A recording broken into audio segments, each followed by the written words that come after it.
Well, there we go. Hi. Sorry. Um, there's only so often that people are out of the house. Everybody's out of the house except for me. Well, Benji's here, so some things I can't talk about, obviously. Um, but I so that I had to take time when I had the time to do so. Anyway, so I got a lot of stuff on my mind as usual. Nothing new, really, but I am concerned about Zoe and how everything went for her. I'd never heard from her. I'm hoping everything went okay. Um, and then also my friend's mom. Um, can I say her name? I don't think I can say her name. But anyway, um, what was I saying? Thank you. Of course, up in the shower, I'm like, I got this going, I got that going. I'm thinking this, I'm thinking that. Oh, so I might just jump around. I know one of the thoughts this morning, besides the Amazon dreams coming back, um, one of the thoughts this morning was about the one person I need to contact that has that, that is in contact or in relation to that television show. Um, I just went ahead and put something in my phone, and I'm thinking I'm just going to send that as an email. It's been since December because I was supposed to get back to him after the new year on what I wanted to use from the television show, and I never did that, and I need to do that. Of course, I'll blame it on mental health issues because that's really how it boils down anyway. Um, and even though I know part of me still feels like, no, I don't need to because everybody else already does this stuff anyway, it doesn't matter. And what I'm saying isn't really all that crucial and all kinds of, but I don't need to, but I don't need to. I need to, out of respect. Um, so I got that one finally. I'll share it with you, just not who it's addressed to. Hold on. Oh, the other thing was the movie, the Deadpool movie. We'll get into that in a minute. I just wanted to share it. Okay, so the email. There are people in the world that seem to have mental issues, but they do not. However, when you have enough people looking at you and saying you have mental health issues, well, now your brain starts to think maybe I do. I must have because the world says so.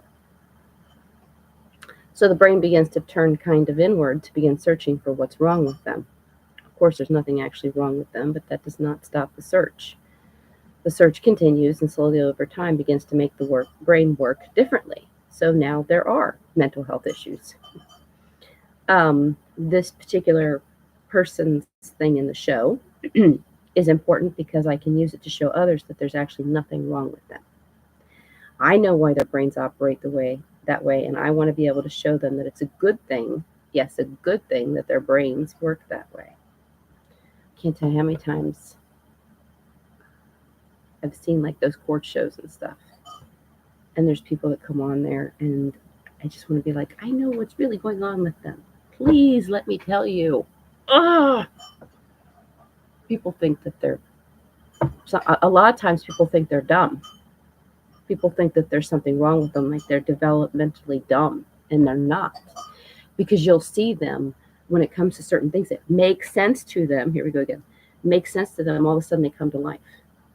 If cars make sense to them, all of a sudden, what do they call it? Savant? Right. There's a reason for this. There's a reason why those savants do what they do. There's a reason why people out there that seem really stupid are actually not.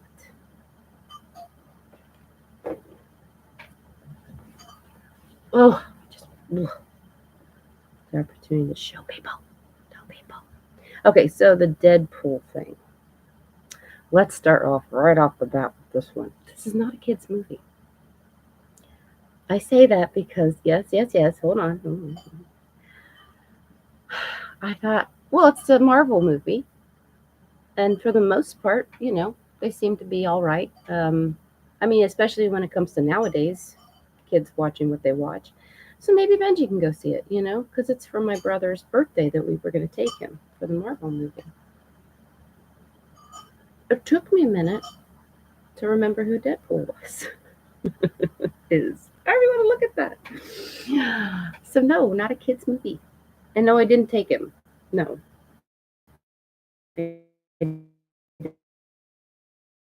Theater and saw it.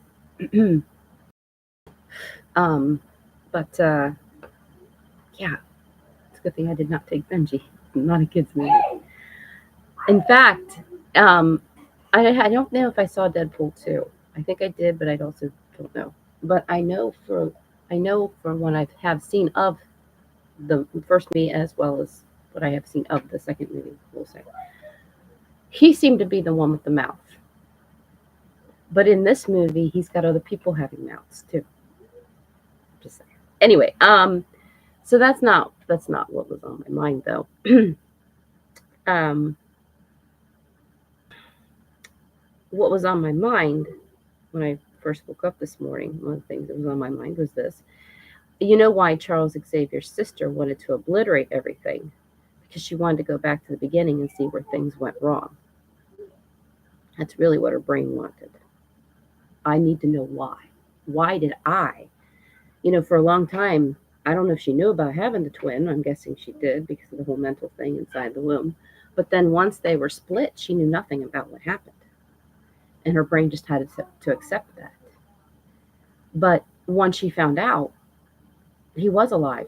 He was out in the world somewhere and doing things and didn't seem to have a care for her.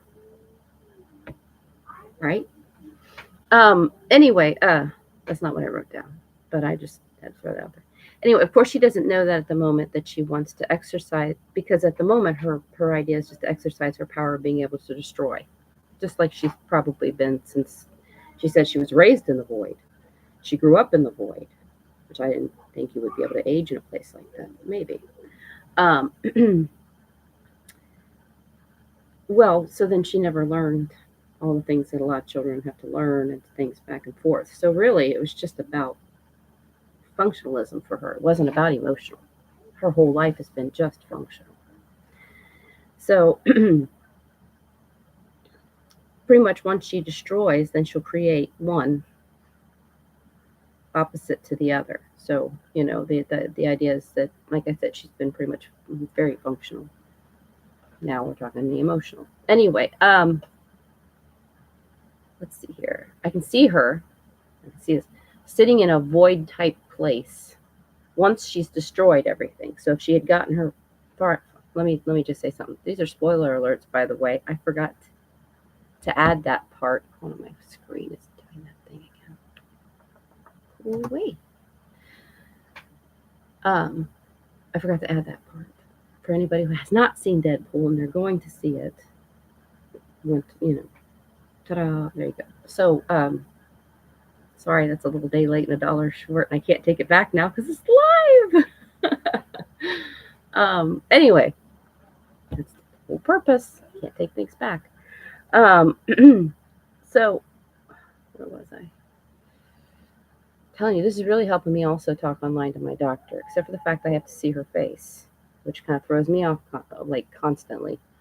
Instead of seeing my own face, right? So, messes with me. Anyway, what was I saying? Yeah. So I can see her sitting in a void type place when she's destroyed everything. So she, in the movie, instead of it going the way it did, it goes the other way. She wins, kind of thing. And now wanting to restart it all back up again. Break it. Just like we do with demolition buildings to start new again, right? Of course, she doesn't know that what her brain is really thinking is that she wants to know where everything went wrong. That's really what's going on in the brain. It really just wants to know what went wrong. So the idea of destroying everything is a reset. And if you reset, then that means, in a way, like going back to the beginning. So like going back to the beginning of her beginning to see what happened. Fortunately, it doesn't really work that way, does it? It wouldn't, even if we could do that kind of thing, it wouldn't work that way, would it? Anyway, she really needs Charles Dickens. The Christmas, the spirits, the ghosts of Christmas past, present, and future. That's what she really needs. To not actually change anything, but just be able to go back in time and see. That's what a lot of us need, actually. Charles Dickens had a. Anyway, where was that? Her brains really think it is. LOL, funny how even super mental powers that you would think would give you the ability to know all end up giving us the same questions that normal, everyday people have or would have. Isn't it funny how even when you're a superhero and all the crazy stuff, the brain still could most likely break down the same way any normal person's could? Isn't it crazy? It's crazy. It's amazing. Anyway, but then my brain adds, no, in the true parallel universe, if you obliterate the timeline and you obliterate everything that ever was, well, that would include her too. Unfortunately, I don't think she'd realize that in time. LOL, in time. And I say that because it's all or nothing. If I'm not going to be important, then nobody is. If I'm not going to have had life, then no one can. And since she can't actually go back in time and fix her life to have a life, so to speak, then nobody can, right? And then I added this quote just because I think this is where I know people are like, are you really psychoanalyzing a movie that's made up? Right. Yes, I am. I sure am. He loved you. That's what she says in the movie to someone at one point. And there's a realization with it too, in my opinion. So now the brain questions, would I have loved? Benjamin, please stop that. No, you're being too loud. Benjamin, we'll turn it off. No, you're making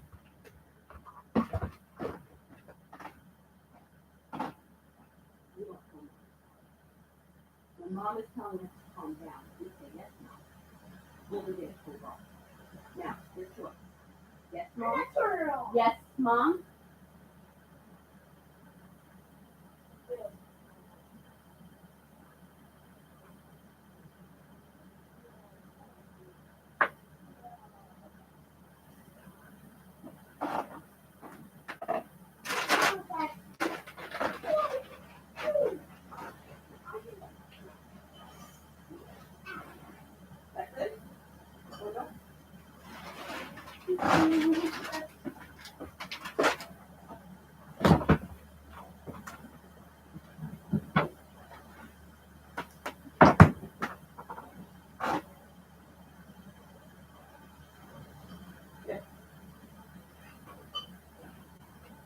Anyway, I say that because those people appearing and with the information they had gets the brain thinking, but not emotionalizing. And when she realizes when she says he loved you, that's her brain emotionalizing and realizing something. And now the thinking that she's been doing in the background and the foreground, whatever you want to call it, is now able to, how do I put this, change into real functional thinking, maybe? I'm not sure how to word that exactly. But the emotionalizing creates the correct balance in a way. It's imbalancing to her because now all these things are going to flood her that maybe she's been hiding from all these years. You know, my brother obviously probably never cared about anyone. Or he would have come to find me, right? Of course, then again, she wouldn't have been raised with certain types of thinking. She wouldn't have been raised with girls are weaker than men type thinking. Let's be honest. She wouldn't have been raised with the brother needing to care for sister versus her sister needing to care for brother. You know, because could she have broken out of the void at some point? You know, probably. So she didn't either. You know, the street works two ways, right? So then, the question becomes, why didn't she go to find him? Of course, I can see where the me, it's all about me type thinking is going on, especially when you're more functional like that. Now, would she have been like that if she had been raised right alongside her brother in a normal type ish setting? Maybe not. We don't know. Of course, also if she had been real. Right. So, anyway, that said, now, of course, that gets my brain thinking like, wait a minute. Where was Stan Lee at? Did he, first of all, I was wondering, because I don't remember this Cassandra. But at the same time, my brain says, yeah, there was mention of Charles Xavier having a sister. And I'm thinking back to the old cartoon, X-Men cartoon, where that might have been mentioned at some point. Because I didn't read the comic books as much. My brothers were more the comic book readers. I watched the shows, though. And I seem to recall something about a twin sister, something about a twin. I wasn't sure if it was a sister or not, but the twin thing sounds familiar. So I think there may have been mention of her. But then the question is, why didn't Stan Lee involve her in anything? I don't think he knew.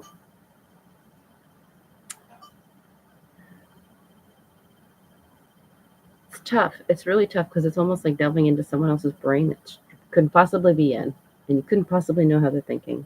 And to even assume that you know how they're thinking is kind of rude. But at the same time, hey, who cares, right? Who's even listening or watching anyway? Nobody. So I can't help but what do you call it? Speculate, I guess would be a good way of putting it. I could see how maybe at one point Stan Lee actually wanted to make her the villain. If there was nothing, I don't think anything was written about her. I don't remember anything ever being written about her. So it's almost like he wanted to make her a villain from the get-go because he wanted the good versus the evil kind of thing, right? And you have to have that mental power that matches. The superpower has to match in some way with the other one, or we're just, it's no good. You got to have the two weapons have to match in some way in order to be able to counter each other correctly, to actually be a threat. So I could see that possibility. And maybe there was even something written down that was never actually recorded publicly, but it was written like in his own notes or something about Cassandra. And maybe that's where, when they put out this movie and everything, that's where they got the idea. It was from his notes that hadn't been shared or something, maybe. I don't know. Because I really don't remember anything about her ever even being mentioned other than maybe just a twin or twin sister. Maybe even that she was in the void. I don't know. Because then I would think that if, like Logan said, if Charles had known you were here, he would have done everything. He would have moved Earth to come here. Earth or whatever, however they want to look at that. He would have done everything he could to get to her. So how it was mentioned in the comic books without his whereabouts or his knowledge of knowing about her, I don't know. Maybe it was one of those little things where they put it up in the corner where they say, unbeknownst to Charles Xavier, he really wasn't an only child. He had a twin sister that was now buried somewhere in the void, dead, left for dead in the void or whatever. One of those little things. Anyway, over the years, over time, whatever, Stan Lee ended up going with Magneto as being Charles, because it was someone who found a way to not just counter his stuff, but like actually go against him. So not completely equals, but yet equals in some way and not in others. Whereas his sister would have been almost like his equal. I don't know. That's speculating. Not Stan Lee. But then it makes me start wondering, here goes my brain again. It gets my brain wondering, so hold on a minute. What happened to Stan Lee? I know he passed away. But what happened? It's a pretty fantastic story he's come up with. Not that people can't come up with fantastic stories, but there's a lot. Now, I know he's probably had help over the years with writing and stuff, and I can see him coming up with some of the characters he came up with, how he came up with them.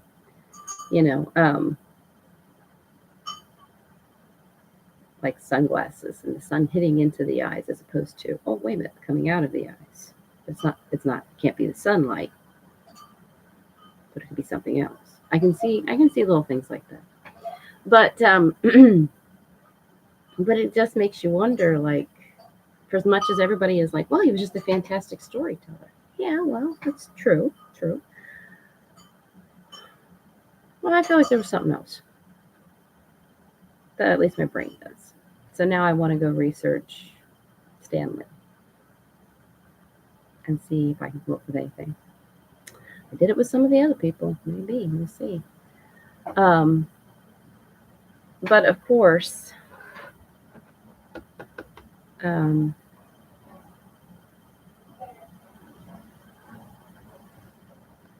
I'm thinking. Hang on. I need to message my brother. Do I actually need to message him right now? Maybe not. Nah. Okay. Anyway, yeah. Well, of course, that type of thinking. There we go. That type of thinking leads to other thinking, and that is, I started thinking, like, I wonder how many people have actually shrank the shrinks. Because Freud had to come up with this stuff from somewhere. Now, I'm not saying that people can't be intelligent on their own. I get that. But I almost feel like he had to have visited that instinctual brain, that instinctual room for some reason. But to what degree and for what reason would he have had to have gone in there? Because otherwise, I mean, it's not. I get it. I know people are like, well, to some degree, it's like, duh, 1 + 1 = 2. Obviously, there's got to be a place in the brain where we would keep that kind of information, that kind of thing. But like I said, he went in, but he didn't come back out. So I just, I don't know. My brain says there's a reason, there's something. I mean, even the stuff that I'm coming up with, it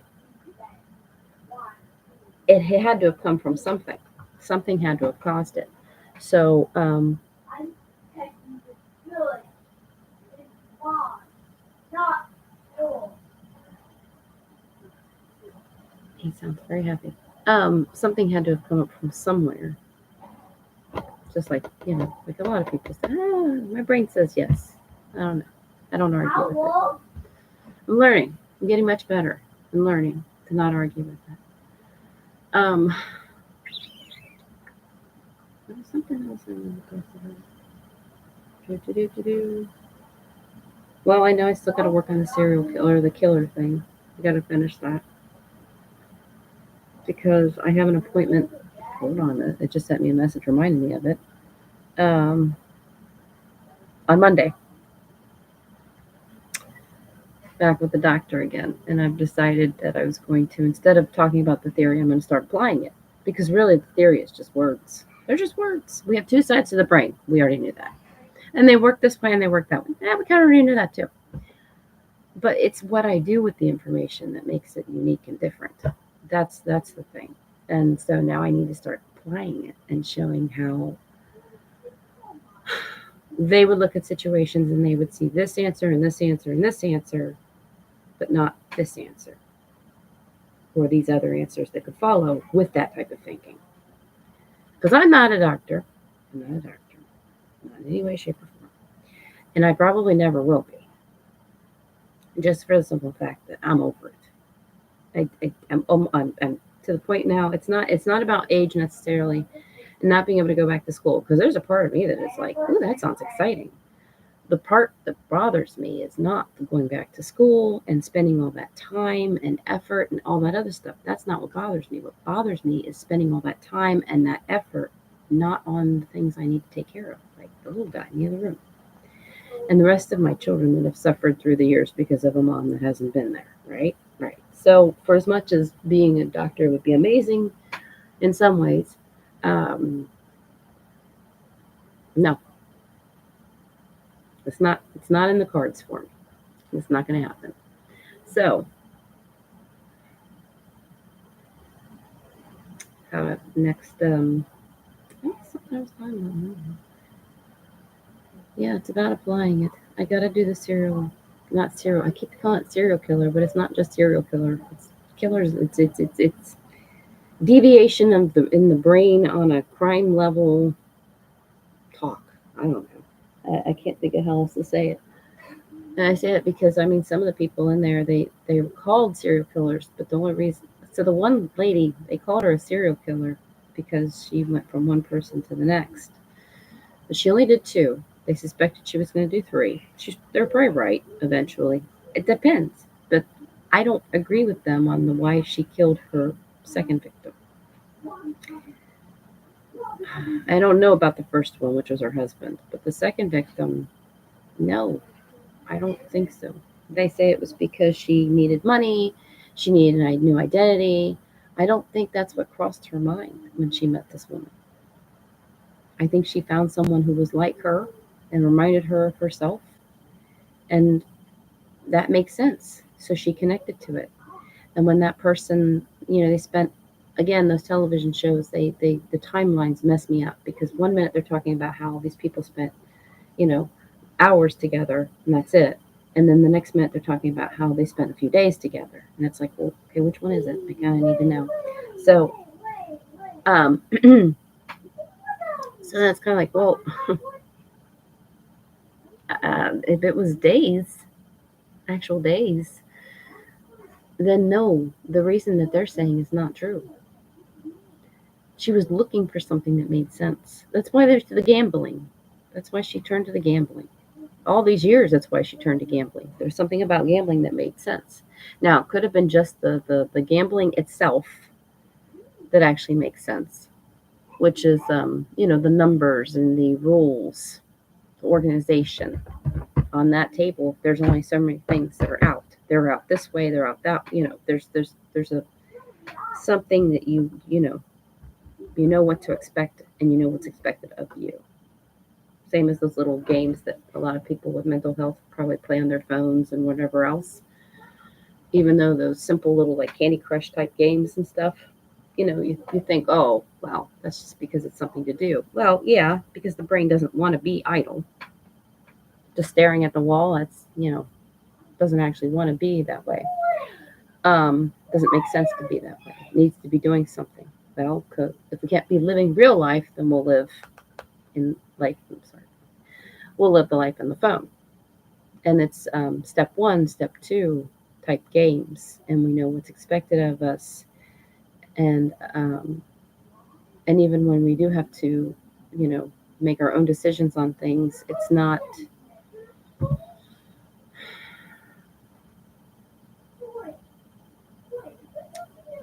It's more than just it's not our real life. So if we screw it up, it's not a big deal because actually for some people it is a big deal. But it's more like you have control over something. Uh, and you know what's expected of you. So, you know, you're good. I mean, it's like almost like being president. And there's some presidents out there that didn't screw up, but simply because they weren't faced with anything to really screw up. But then there were presidents out there that we ended up dealing with war and stuff through. Well, now now how does it go? Is it And if the war goes wrong, what was the president's screw up? That's part of the reason. Bless you. That's part of the reason why, right? So we can blame it on that. Which may or may not be true. I don't know. But anyway, sorry, I just washed it and it just ate. I usually have it pulled back or something. Anyway, need to go get dressed. Bless you. Anyway, so when it came to her, the gambling itself, there was something about it that made sense. Yes, it becomes an addiction. Yes. But when someone first does something, it's not an addiction. It can become one, but it's not an addiction. So, and I believe that actually I really would like to know about this girl's sister. That's who I really want to know about because I think whatever affected the sister may have been what affects this girl, but it came out differently. Her brain was affected on this side and her brain was affected on this side, but they were both affected. I mean, they were both affected on both sides because it's got to be both, but one more on this side versus one more on that side. So anyway, um, when she killed that second victim, though, it was because the woman said she was leaving. She had to go back to her family. She was only on a little vacation. And when she had to leave,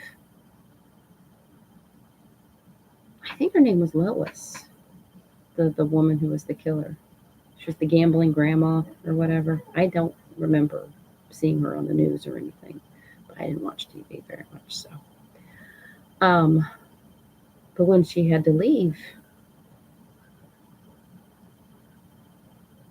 it was like losing a friend in a way. This person made sense to her. She felt good about her. She could laugh with her. Yes, she could escape her reality using this woman. Yes, this is true. But don't we all? Don't we all sometimes, I got to get away from here. I'm just going to go over to my friends and hang out, have a glass of wine, and just forget my world at home for a little while. Yes, I'll have to go back, and yes, I'll have to face that vacuum cleaner that I have to fight with, whatever. The point is, we all use our friends sometimes for escape. So she was doing nothing different in that way. But yeah, I think that's really why she killed her, was because no, you can't leave me. It's that Jeffrey Dahmer thing. It's that me and the pool table thing again. I can't let you go, but I also can't keep you. I think that may have also, this is just me. Again, like I said, I don't know too much about the husband situation either. But I feel like this is also something that kind of happened with the husband too. Because there's been people that have dealt with their spouses being gamblers. Sometimes it works, sometimes it doesn't. And I could see possibly him saying, no, I'm cutting you off. That's cutting you off, or I'm leaving you. One or the other. It was an extreme for her. And when she says that he said, go ahead, shoot yourself with the gun, um, instead she shoots him because she can't lose him. Not to mention, there is a survival, this funny thing, it's in our head, keeps us alive.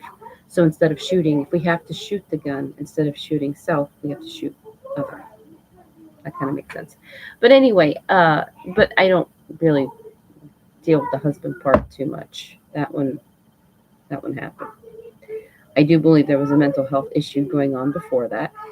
And no, it wasn't, for as much as the television show kept pushing the fact that she needed money, she needed.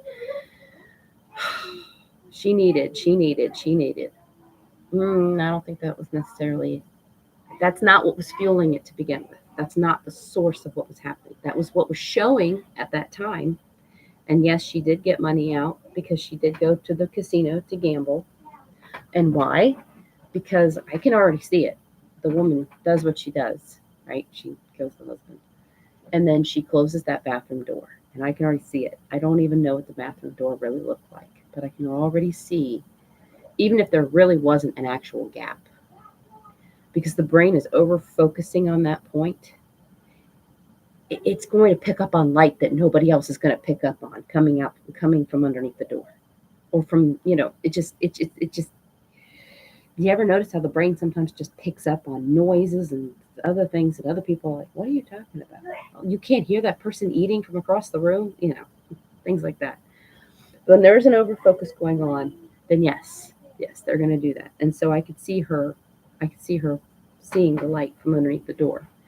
And the idea is that if there's any kind of an opening, so to speak, then that means there's a connection to that dead body on the other side.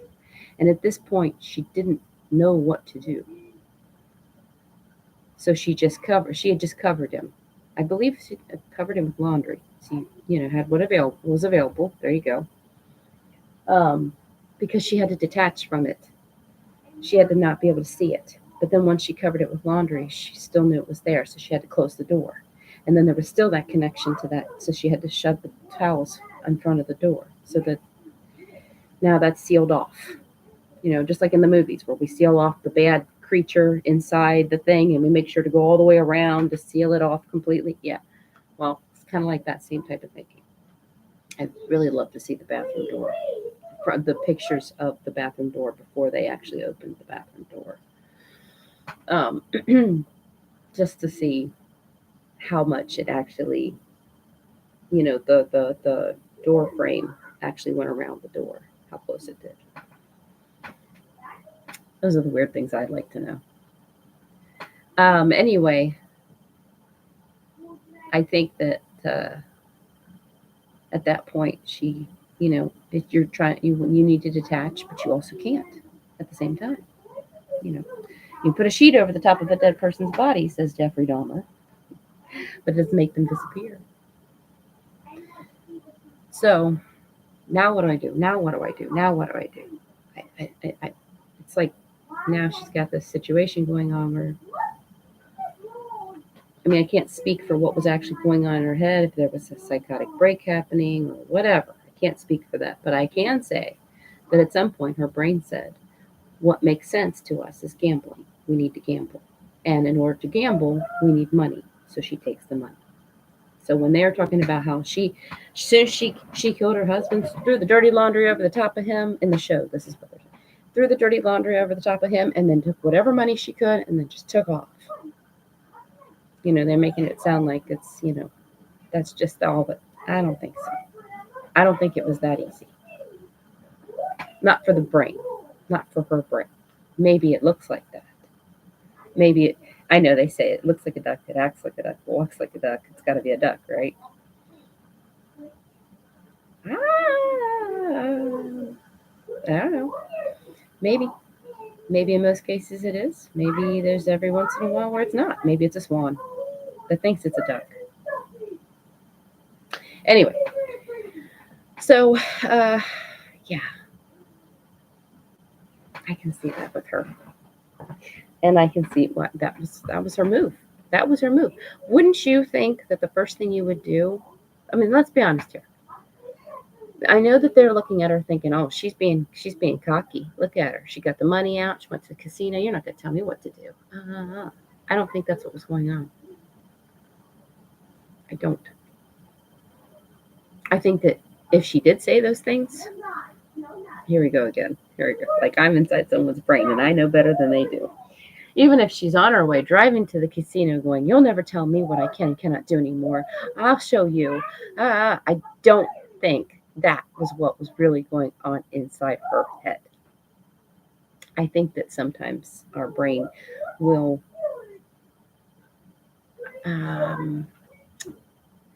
this is tricky to explain. So sometimes we'll say something as if to make it okay, as if to work through something so that we can ignore the reality of something.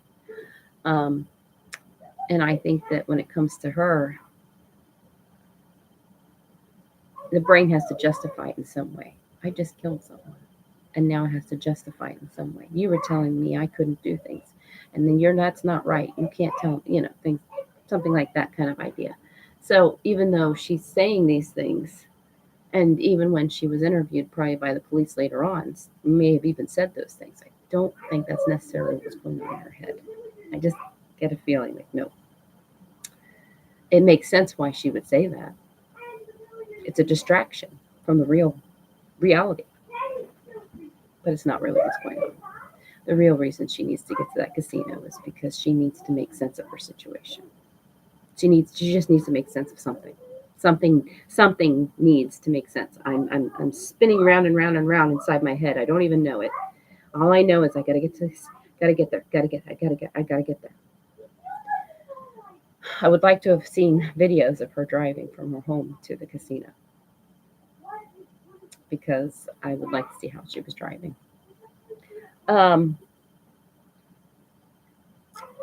These are the things. See, these are the kind of weird things that I want to know. They don't show that in the crime shows. The little things that I question, they don't mention in the crime shows a lot of times. Or they'll start to mention it, but then they stop. Like it's a side thing. And it's like, no, you don't understand. That's actually really important. We actually really need to know what time specifically that happened. Specifically. Because at the same time that happened is that,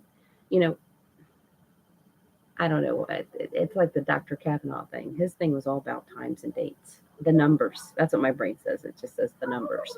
Look at the numbers. So then I have to start looking. Unfortunately, I can't look at the numbers because the television show doesn't add all the rest of the number information in. So I'm screwed over in that way. My brain is like, well, I gave you the answer to figure out what happened to the guy. I can't get it though. And even when I tried to look the guy up, Dr. Kavanaugh, what was his name? Yeah, he killed 2 sons, and he killed them both on the same. When this guy reached I think he was 24. He was 24 years old, and his father.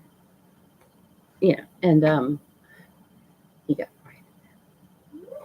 fired. And then when the younger one grew up and became that age, same age, not the same time, years later, same age.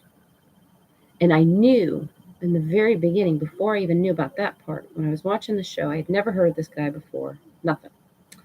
And yes, I did skip away from the lowest thing because pretty much I could keep going on. But then what would we have for this? Not serial killer show, whatever we call it. Anyway, so Dr. Kavanaugh, though, my brain told me in the very beginning when I first started watching the episode and first started learning about the guy, it's the numbers. There's something about him that's the numbers.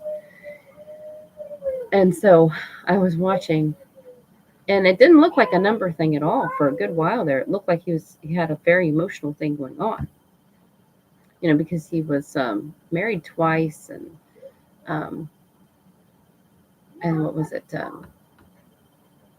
He had affairs outside of his marriage, like all the time.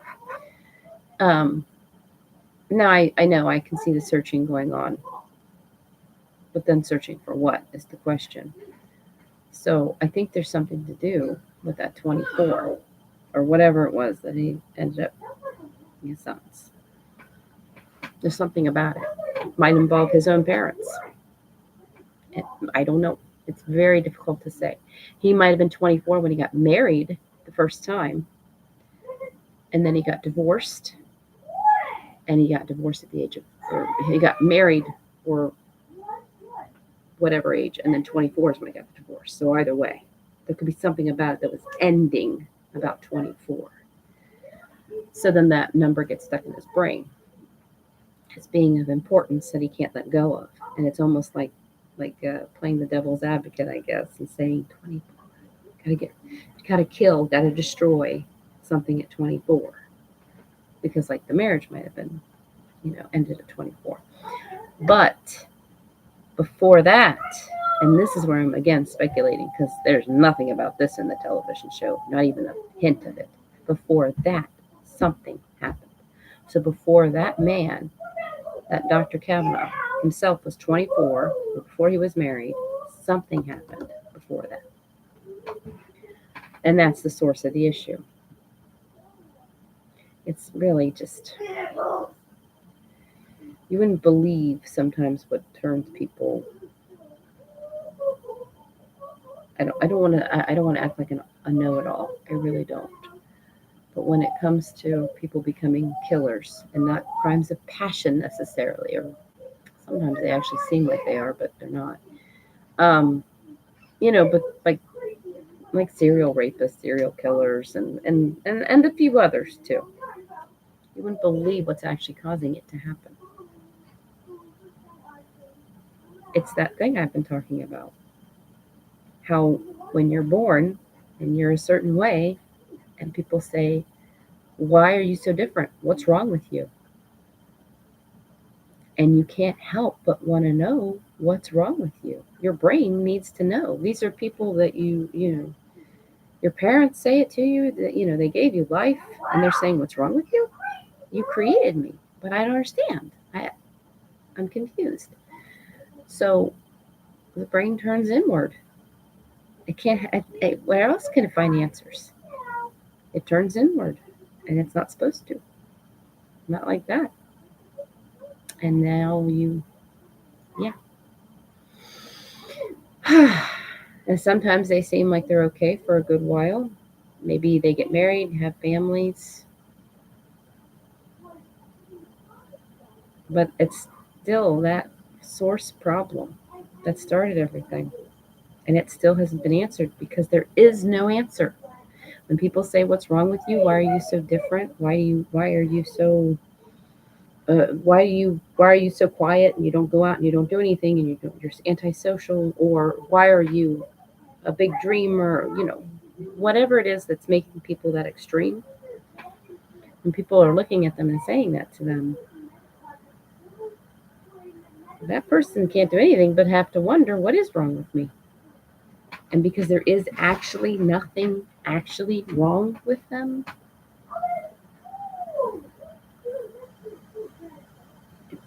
for as much as you would think, well, the brain would stop looking then. Yeah, but you have to have an answer that says there's nothing wrong.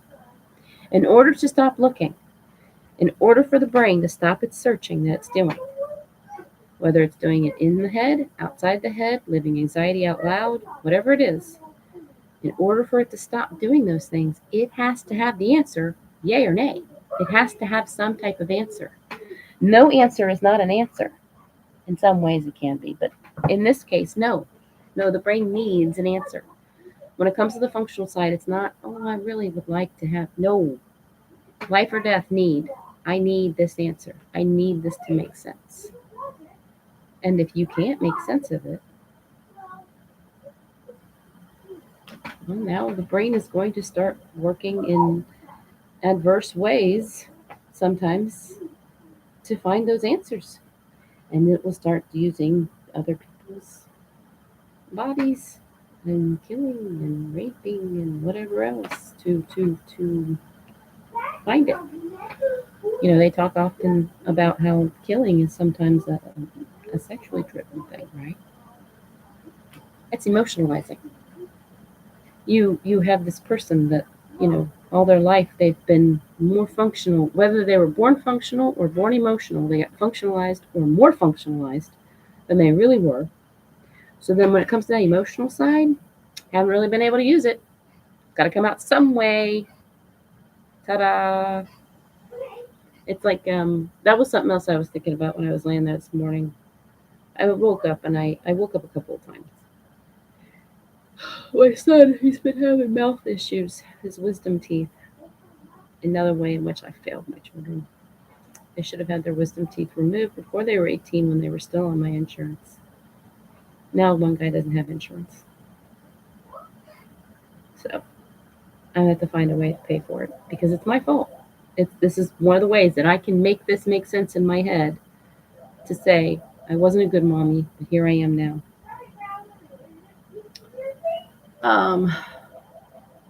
So anyway, listening for the phone. It's distracting.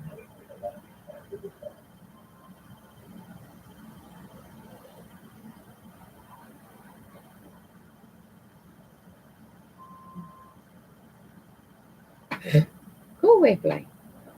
Anyway, so one of the waking thoughts this morning was like the so bipolar and personality disorder, borderline personality disorder. To me, they're very similar. They're actually the same. The only difference is in one version the brain is accepting of it, and the other version it's not. I think I've talked about this a little bit before. It's almost like you have to figure there's like 10 checkpoints. And when it comes to bipolar, only 5 of them get checked. So the other half of the time, there's an issue still. Whereas with borderline personality, 9 of them get checked.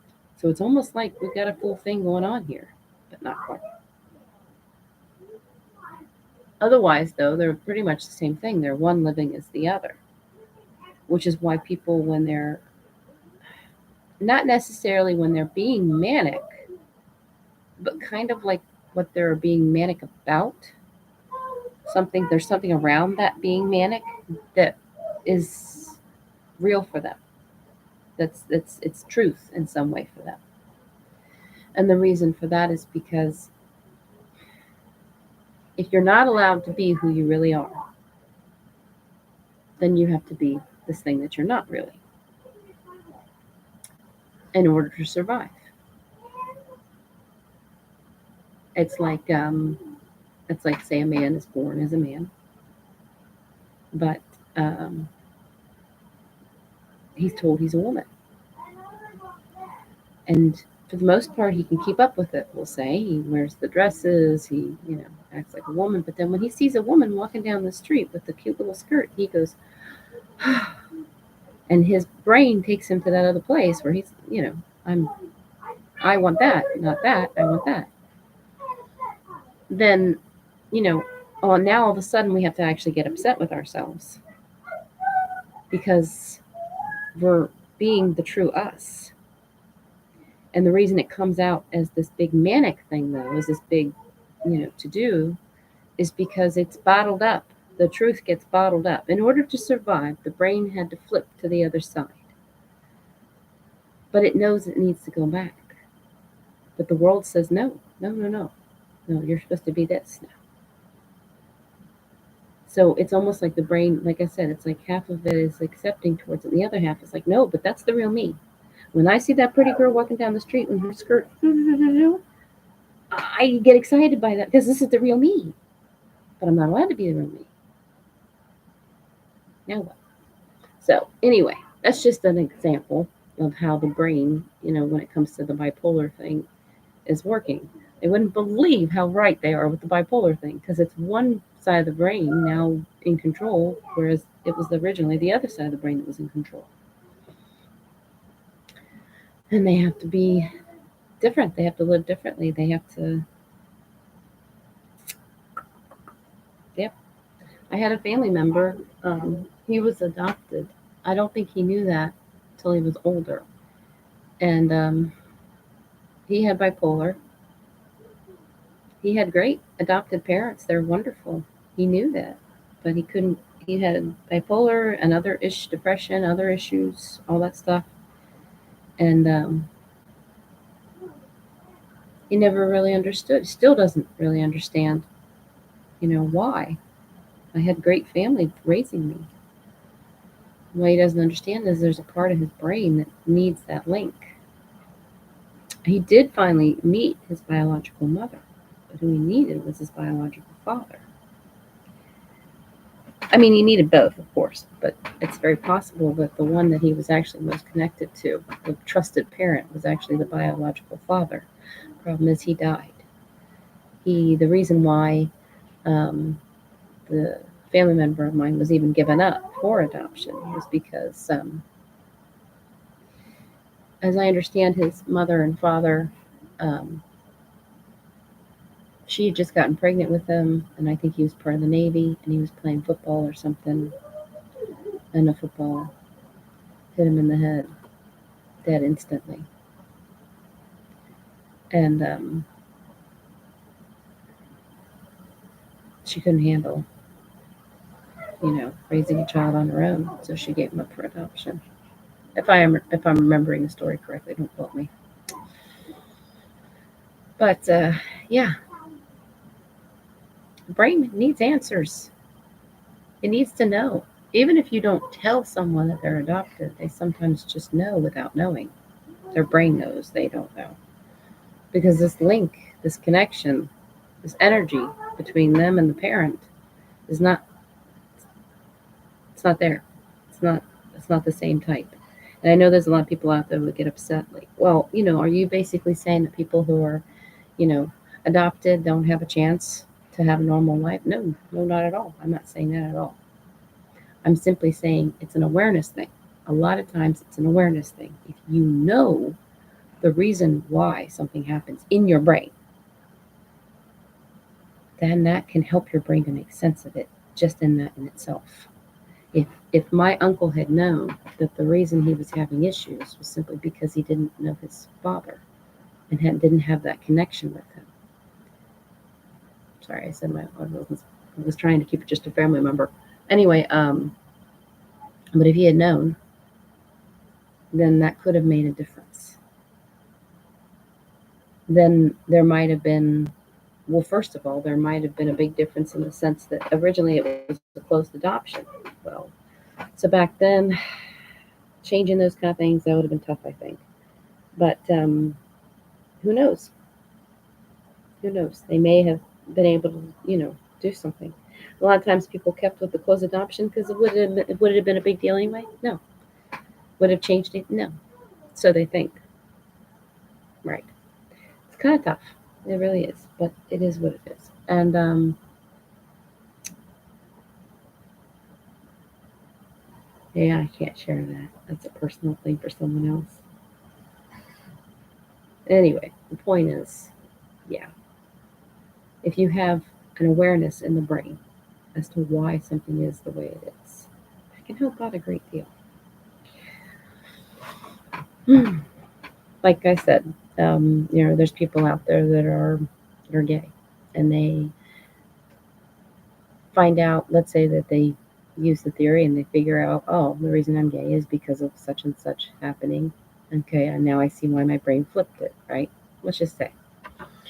Does that mean that they would want to go back to being what would be considered the real them, whatever?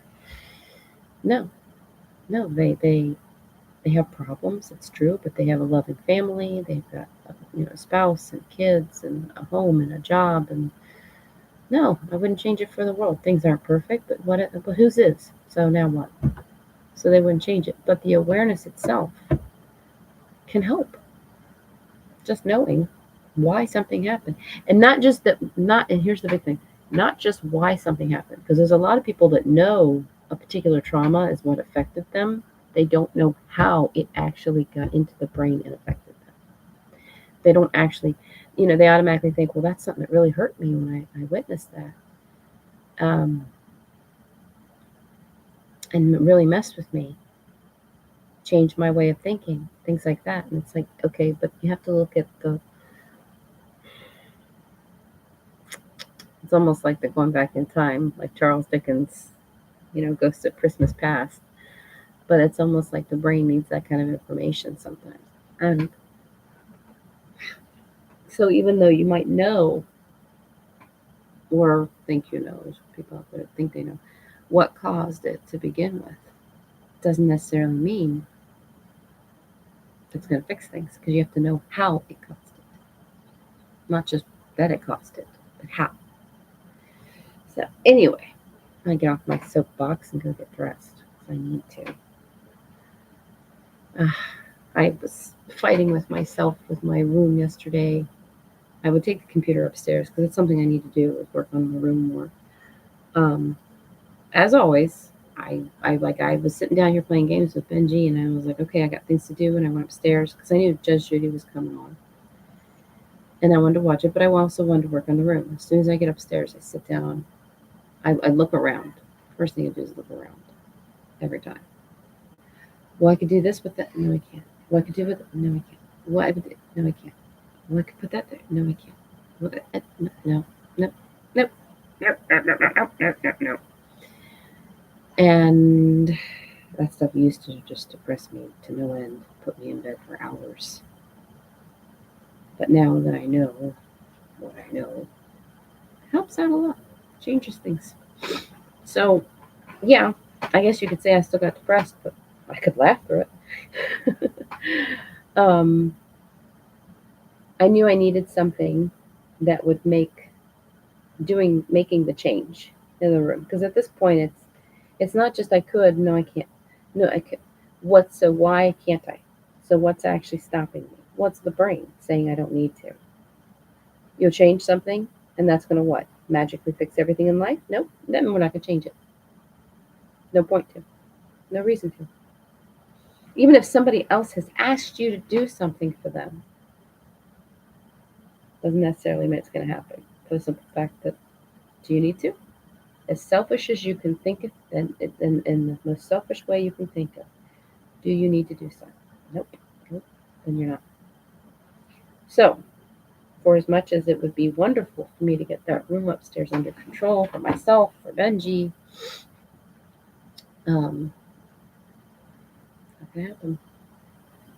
And I know people are like, well, you're his mom. Shouldn't you want to make sure that he's in the best living situation and all blah, blah, blah, blah, blah, blah.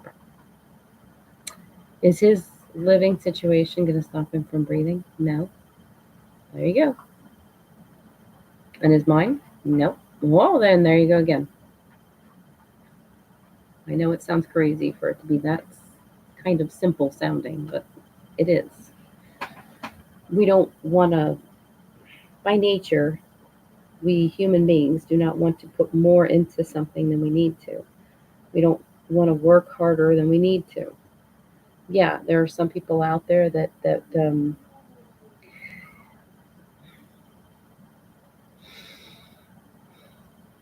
don't want to say working harder makes sense to them, but I don't know, like going on a hike. It's hard work. It's worth it, but it's hard work. But do we need to? Yeah, some people would say yeah. Some people would say no. All depends. But the idea is that yeah, we human beings, we don't want to do anything we don't need to actually do. Now, if it makes sense to, because the person that we're wanting to help, that person makes sense. Our relationship with them, so doing something for them, or even someone we don't know. I mean, it all depends upon how the brain is breaking it down. But other than that, when it comes to the number one top answer, do I need to? No. It's all about what I need to actually do just to survive, because it's the top answer, remember. So it's all the way on that side, so it's only those definitions. It's not about living, it's not about helping, it's not about the la la la at all. It's just simply looking at simply the need to survive. Nope, and that's not happening. So, in order to clean my room, at least somewhat, so I could walk through it again, because it was getting to the point I couldn't even walk through it. Yeah, like stuff on either side of you and even on the floor, the walk pathway. Oh yeah. Um, so when I got Benji his birthday stuff through Amazon, I saw a couple things and it was Prime Day, so it was on sale. I wanted it. And one of the things I got was it's not Lego, but it's building blocks of some sort. And it's a book. It's got waves above it.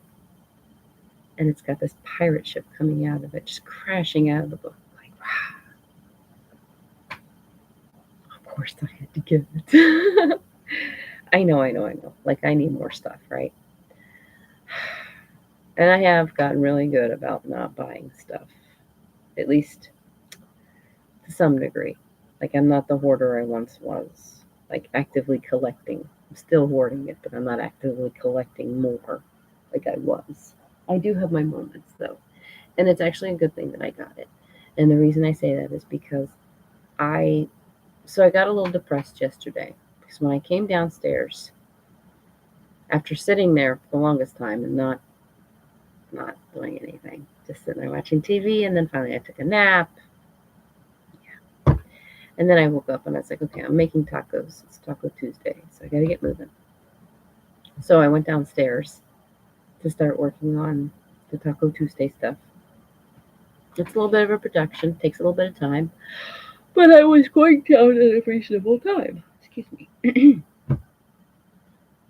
So I would be able to get it all done, at a reasonable time for having dinner instead of 7 or 8 o'clock at night for kids. So, or myself.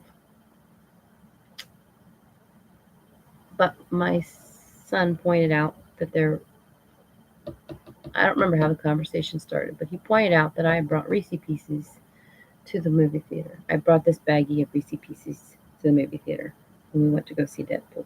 Yes, I brought it with me, along with a bottle of water. Yes, because I'm not paying $4 for a bottle of water at the movie theater. Not happening. I bought pretzel bites. I was going to buy popcorn, but nobody wanted it. So I bought pretzel bites, and I bought two flavored drinks. They were alcohol drinks for the 4 of us to split. And believe it or not, even my functional-minded kids split it. It was nice. He didn't a whole lot, but some of it, which he normally doesn't. He won't drink after other people. I meant to get 2 straws, but I forgot. Anyway, before we even left the house, I was drinking this little coffee drink. My sister-in-law, soon-to-be sister-in-law, she gave me this. It was a birthday gift, actually, from like 3 years ago. It's been sitting downstairs for, not that long. And it was just like those spiked coffee drinks. And it was one of those cans. And I opened it, I drank half of it, and I offered the other half to my brother, thinking, it's your birthday. And he tried to sip. He's like, no, it's not my thing. I thought, okay, all right. So that's one of the reasons I got the drinks at the movie theater. Because I thought, well, maybe we'll find something that is your thing. Because this is for you. Right. So anyway,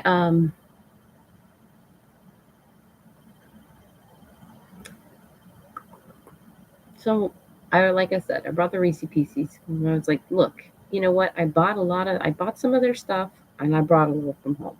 I. This is my way of using up those Reese Pieces because they just sit around. Well, my son pointed out Oh my. his issue is not that I brought food into the movie theater.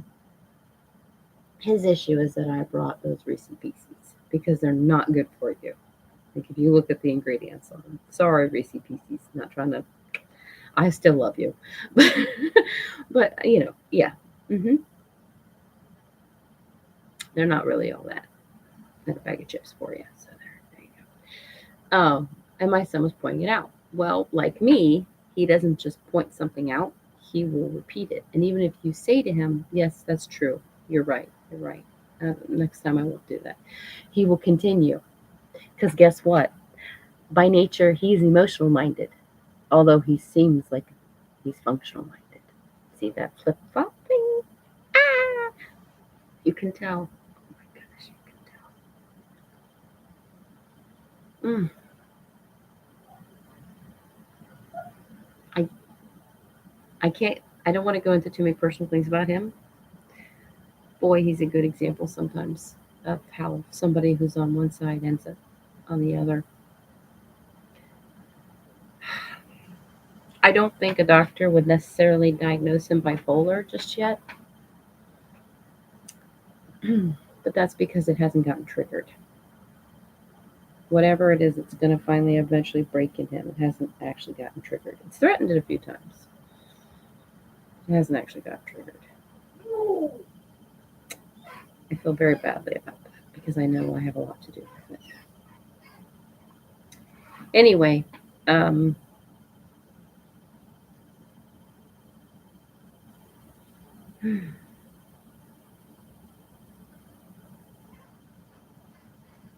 it's so tricky because sitting in the movie theater, not okay. I was sitting between my sons. I got the functional minded one on one side, and I got the emotional minded, or supposed to be emotional minded, on the other side. Now, the functional minded, of course, I'm emotional minded, so I look over at him and I'm wanting for him to look at me and smile. Like I see a scene and I think it's funny, and I look over at him like, like, did you see that? Wanting him to smile back. And when he doesn't, like, not at all. Like, he's not, there's funny parts happening in the movie, and he's just sitting there. I have to remind myself. I do. I have to remind myself, oh, that's because, no, it's okay. It's all right.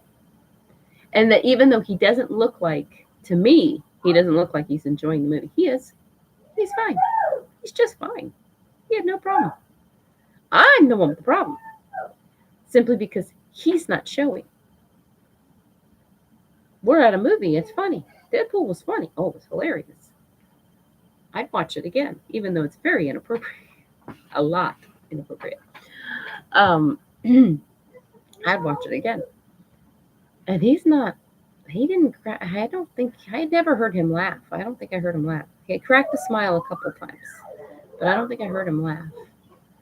Um, Sometimes it gets his eyes do a little bit, not his mouth, but his eyes do a little bit, but not much. But regardless, I have to remind myself sometimes that it's okay. He is like that's he's supposed to be like that. It's okay.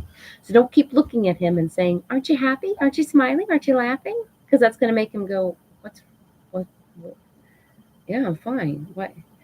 And then eventually it might end up getting him to question. See, now he's older, so maybe not so much now. But if he was younger and I was doing that to him, now his brain's got to question what's wrong with me. If everybody was looking at me saying there's something wrong with me, right? Yeah, yes. So anyway, so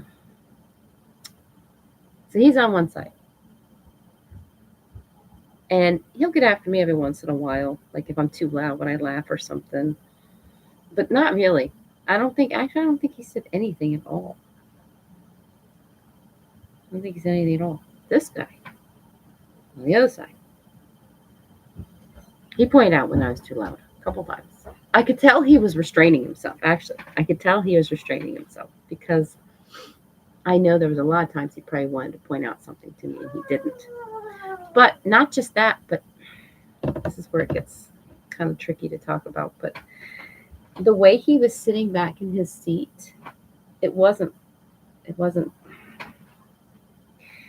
how do I say this without sounding wrong? It wasn't relaxed. It was, but it wasn't. I can feel.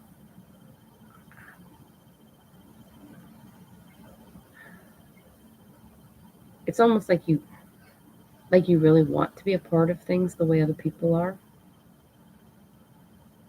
but they're acting like idiots at the same time. At least in your brain, they're acting like idiots. They're not really. But in your brain, remember that over-focusing thing? They're acting like idiots. So because they make a little bit of a louder laugh, that's like acting like an idiot. That's going overboard. And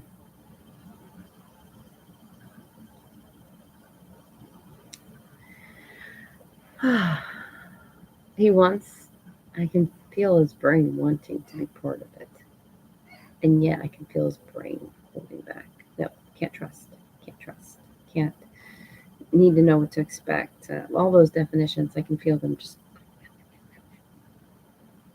stopping him from being the real him. Rolling with it, letting it go. He can't. He has to actually work to roll with it, to let something go. It's not supposed to be like that. It's not supposed to be having to work for it. Then it's detaching, because that means you're connected and now you have to detach. As opposed to where it's roll with it, it's you were never connected to begin with. It was never a la la la. You just let it go on through. Let it go on past you. You're not hanging on to it. So there is a difference, like when it comes to detaching and letting go of things, there's a difference. Detaching has more of a process to it. It's more work. It's on the functional side, and that's because there was an attachment, and now you have to detach. And the attachment originally is just simply observation. It's just simply the brain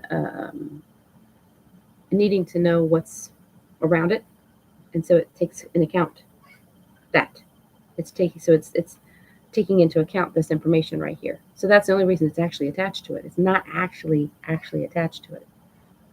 It's not actually part of its thinking. It just needs to be aware of it.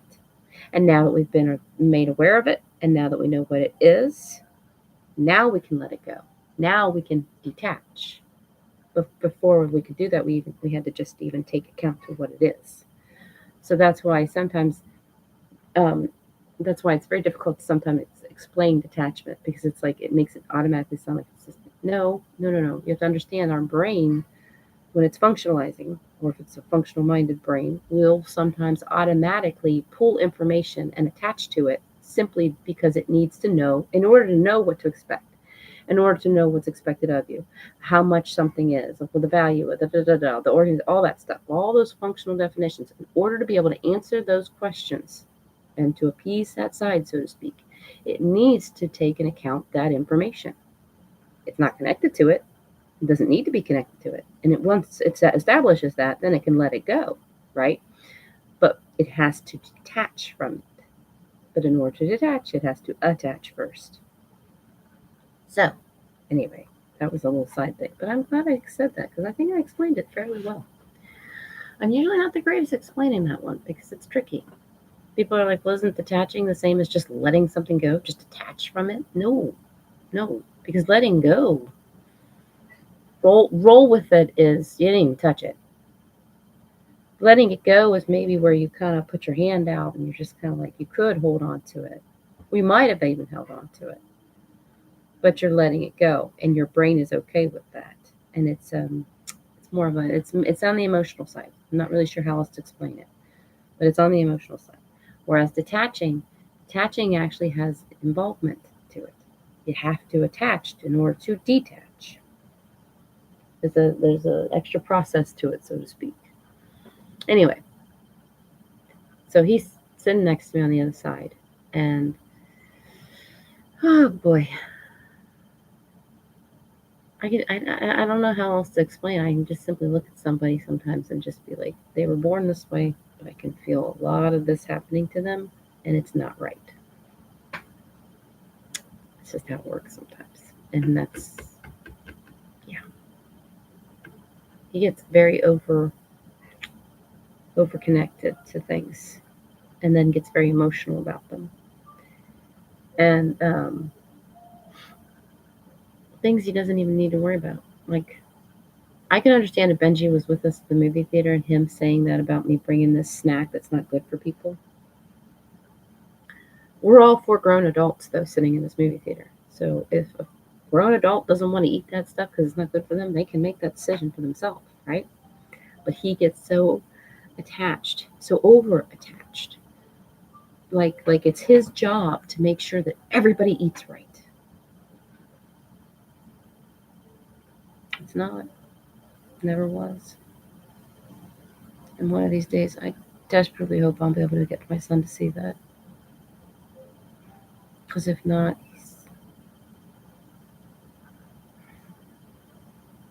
I'm worried about both of them. As soon as I start worrying about the one more than the other, then the other one starts having issues. So I'm worried about both of them. For a long time there, I kept saying that he was the one I was worried about, not the other one. But it should be, yeah, it is both. Mm-mm-mm.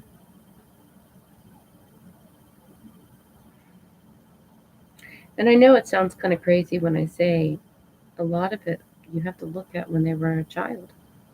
What were they like when they were a kid?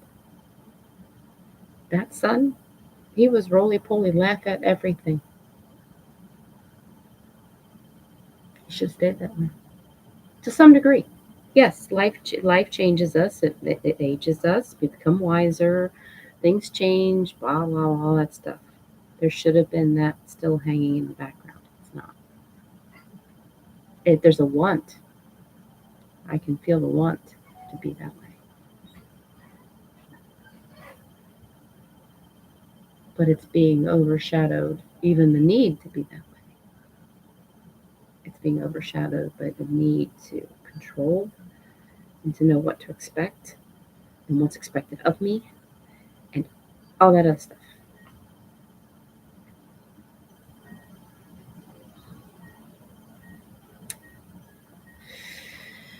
He's a bummer. He's a great big bummer. Anyway, can't believe I spoke for an hour and 17 minutes. Here we go again. Big mouth. Talkie. Sitting here in my robe. I need to go get that stuff in my hair. I got that meaningful beauty stuff, but I haven't even used the scalp repair. I've just used the shampoo and the conditioner. And I'll tell you, it's a little something. I don't know. I haven't done the scalp repair, so might just be really nice shampoo, and conditioner. Might just be my hair being washed.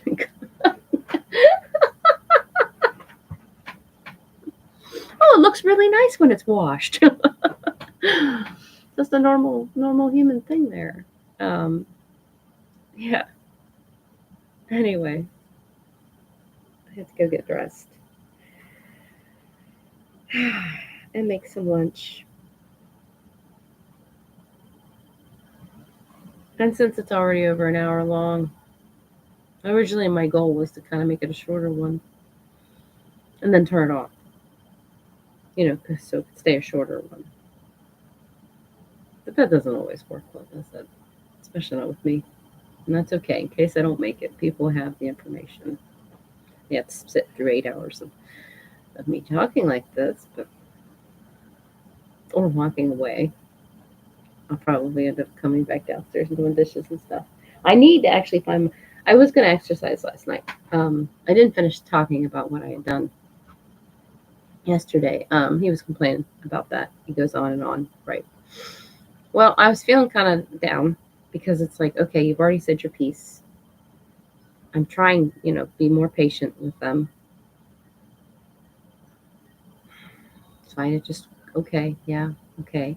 But I'm sorry, I can't help it. I do get a little down sounding and looking when I'm like, okay, you're basically, it's like you're hitting me on the head and pushing me down. And before, when you would do that, I would lash out and, fight back. But now I'm not doing that anymore, which is fine because the whole time I'm getting pushed down, it's like I'm reminding myself why this is happening, what's going on in the brain. Oh, focus, focus, focus, over. And it's just, oof. So then I went and sat down on the steps in the hallway and just kind of just sat there by myself. And because because I had to sniff, I had to, I don't know, I've got allergy stuff nowadays. My son was like, you don't have to cry about it or whatever. And I'm like, I'm not crying. I'm just sitting here calm. So then he comes over to talk to me again. And I'm like, you don't understand. You're now, he says it. And I said, look, I can't remember what I said, but the other one from the other room chimed in, the more functional minded. And he's just kind of, he's, when he talks, he doesn't sugarcoat it. So it sounds mean. It just does. Kind of like the other guy, but you can hear the more roll in his voice. I can hear the roll. And maybe other people can't, but I can hear the roll. I can hear where his brain is not saying it definitively the same way. Whereas the more functional minded, his brain says it definitively without the emotional thinking about it, without the emotion involved. Whereas the other guy, I can feel that saying it definitively, but there's this to it. It's roll. It's trying to be there.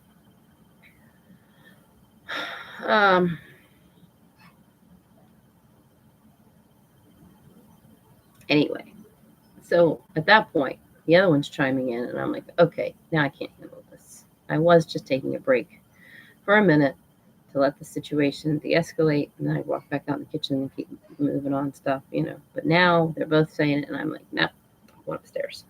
So I went upstairs. Well, right before the one guy left for work, the more emotional-minded one, he came upstairs and was talking to me, and I said, look, it's okay. I'm not down and out like I usually am. I'm just sitting here. I just needed a break. That's why I went and sat down on the steps. But you came back in, and even though I had said, yes, you're right, you kept saying stuff to me. So I had to get away. Well, of course, I can't use the same type of terminology with them that I use on here because then I get upset. For as much as I think the one guy wants to be not supportive, not mean, you have to understand this emotional functional thing's taken a lot from them. It's like mom not paying attention, mom being in her own world, my depression, my anxiety, my anger, all that stuff is all linked to, in their mind, to this emotional functional thing. Not to mention all the time wasted. Because, was I there for them? No. So it's kind of like the enemy in some ways, which is a bummer because I really wish it wasn't. But it is. I can talk to the more functional minded once in a while about it, but not much. And the emotional minded, no, not really. Anyway, so I went upstairs. So I'm sitting there. Now I am a little bit on the depressed side because I'm like, I'm not going downstairs to make dinner for everybody. I'll figure out something quick and simple for me and Benji maybe, but everybody else, they're grown adults. They take care of themselves. Here I am going down there to deal with, yet again, the kitchen being a mess because grown adult people can't take the few seconds to rinse their dish, to scrape it in the garbage correctly, to before taking it to the sink and running water on it and getting cheese all down inside the drain. And someone has to clean it out. It's not them. And then when they leave dishes in the sink, especially the one guy, because the other side of the sink is not open correctly, don't ask, but it's not. It's what do you call it? There's no air. You know how when you open a can with the um, punch thing. Like when you get the can. You used to get the Hawaiian fruit punch can, and you had to use or you get juice in a can, and you have to use that little what's that tool called? The punch thing. That thing. It's like a triangle shape. I can't. Someone's gonna say it. I'll be like, yeah, that's it.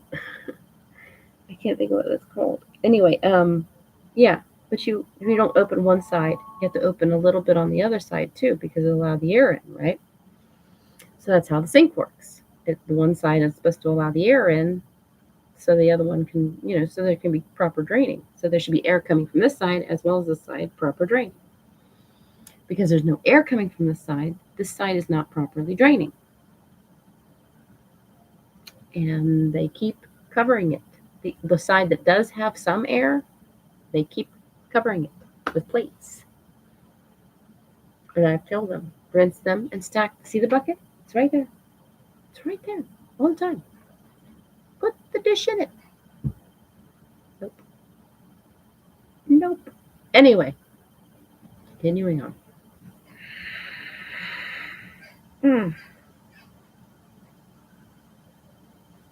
So I'm upstairs and I'm depressed and blah blah blah blah. Having those detaching thoughts, not making dinner, or at least then I come back to making dinner, but only making it for me and Benji, blah blah blah, all that stuff. And then I think I'm just not gonna do anything. That's I don't know. It was a mixture of stuff going on. But anyway, I look over and there's that box with the building blocks, not Lego, but like Lego, with the pirate ship. And I'm thinking, you know what? I'm just going to sit here and build this thing. But then I think, okay, but once I build it, then what do I do with it? Where will I put it? So my brain is thinking of some different options. And all of a sudden, an idea that came to me about how to move this one shelf over and flip it around so it's instead of facing this way, it's not facing this way, kind of thing. Why I didn't come up with this sooner, I don't know, but here we go. And so I haven't done it yet because I had to clean to be able to get to it. See, that shelf's all the way in the back corner. So I have to go and clean everything around it in order to get to it. So last night, even though I was exhausted after I made the dinner, which I made for everybody, it was a big taco salad deal, big deal. The one son had 2 bowls of it. And I cleaned everything up, did the cat box, all that stuff. And then I went upstairs, exhausted, but like, you know what? Looked at that box just laying there still and thought, okay. So my goal was I needed to do some cleaning before I do the building. Okay, you want to do the building, that's fine. But you got to at least clean up a little bit first. Right? Not nobody wants to do something for nothing, right? Right. Well, little deal. So, and because it's a pirate ship, it makes sense to me.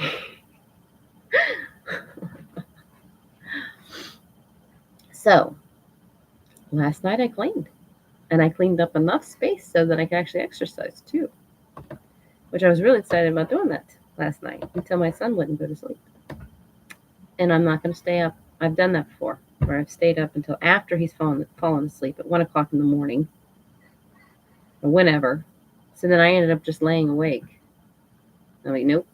If he's not asleep, I'll wait a few minutes. I played a game on my phone for a few minutes. And then I called out his name. Yeah. Nope, he's not asleep. So I said, forget it. I turned my phone off and went and laid down, went to bed.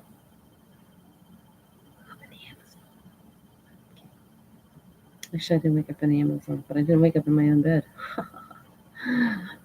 Anyway, well, technically it is my bed. Yeah, whatever. Anyway, so I get to tell the doctor about this real soon here. It's gonna be interesting to have that conversation because of course I can't just tell her about the dreams. I have to tell her about the people in the dreams and how she's gonna have such a Freud fun day with that. So one person's my father. It's just gonna throw it for a loop. Oh boy, it's gonna be a fun conversation. Because I told her, I said I get some of these answers and I get them in dreams sometimes. Just wait. Just wait. Oh, this is going to be like field day on the doctor. Let me tell you, it's going to be lots of fun. You'd be like, oh, so you've been dreaming about your father in that particular manner? Nope. Yeah, but nope. Yep. I know where Freud was coming with things. I get it. I see it. I see where like I said, I see what he did.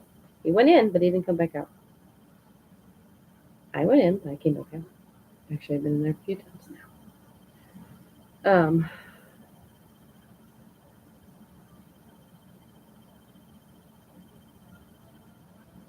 I can't wait till I can actually study those people. I would love to read about Freud. Like I said, how many people have shrink the shrink? They really shrink the shrink. Well, of course, even if people before me have tried to shrink the shrink, no one's been able to do it the way I do it. So I'm very excited to one day hopefully be able to do that. I would love to. I would absolutely love to. And I'm hoping that day will come soon. Maybe after I tell the doctor about the dream stuff, I'll be able to. I don't know. I have to make it somehow. It has to be somehow publicly more known, which is a bummer, but that's how it is. But it's like the wants and needs thing. I know that there was somebody before my time that came up with that wants and needs hierarchy at some point. Um, but I've no anything about them. I remember when I was in college. I believe it was when I was in college. I believe it was my abnormal. No, was it abnormal psych? Adolescent psych? Whatever it was. One of those few classes that I took that somebody, maybe it was in a book. I don't know. I can't remember now. But at some point or another, it was brought up that um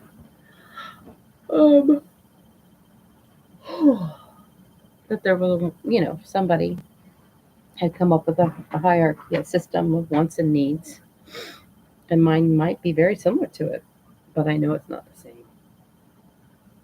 Because if it was, then people would know a lot more than I do. But they would have known a lot more already. Then they would know why there are people out there that do not smile,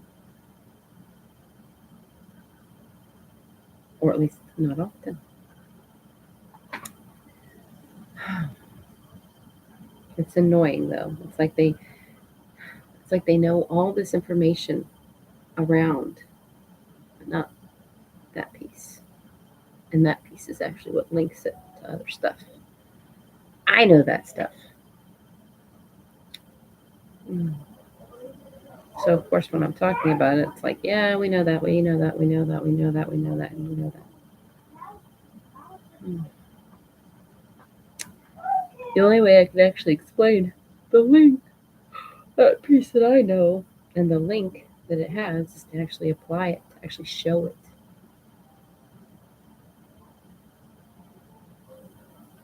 Mm. Oh, maybe in time. Just like maybe in time I'll finally stop talking and go upstairs and get dressed.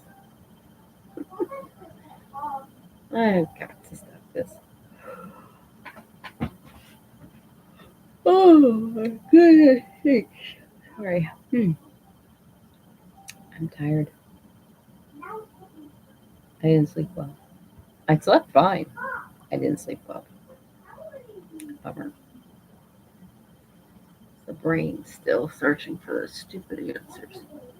At least one thing I can say, I don't have to watch crime TV all the time every day.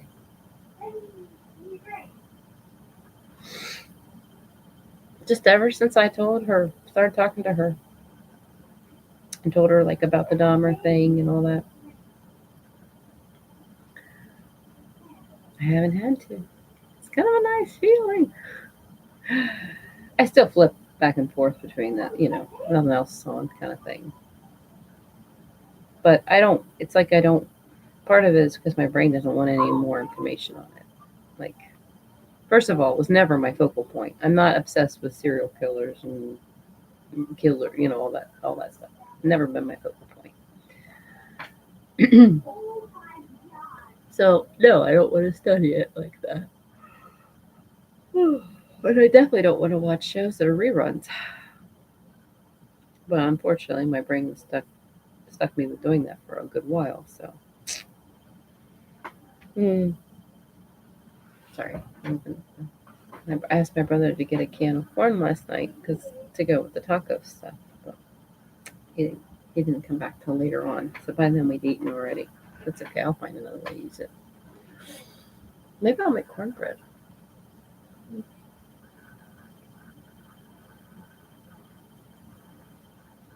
Mm.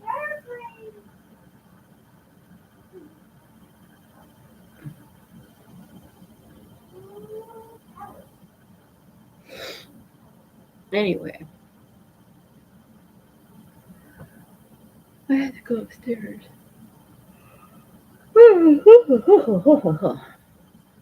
And stop yawning. Oh my goodness. All right.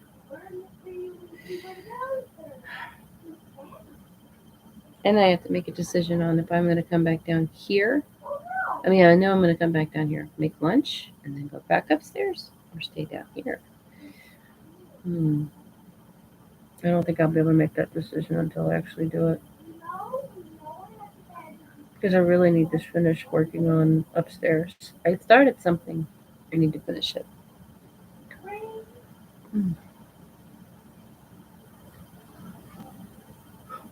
Oh boy. Oh my goodness. I just keep yawning. Take a nap. I want to take a nap. I can take a nap.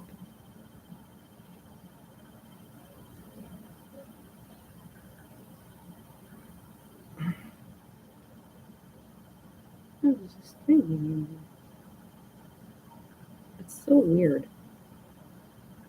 I'm going to put my hand on something. Oh.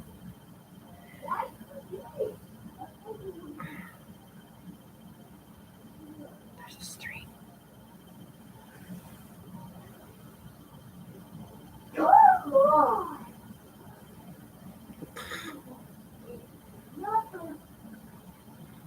want the string to go away without cutting it though. Like magic, it just goes away. You can go to sleep like this. No, I can't. I gotta make lunch.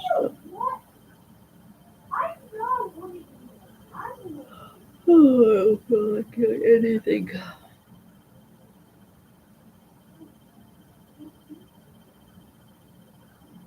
I feel like the screen got smaller.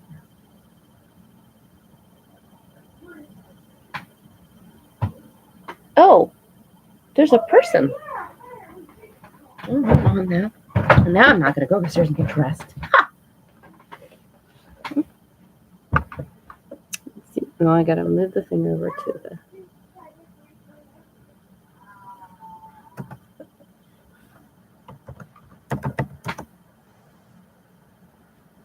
Nope, won't capitalize it until then. Nope, wrong letter. Sorry. Forgive me. I am not the greatest at apps, especially not with my hair on my face.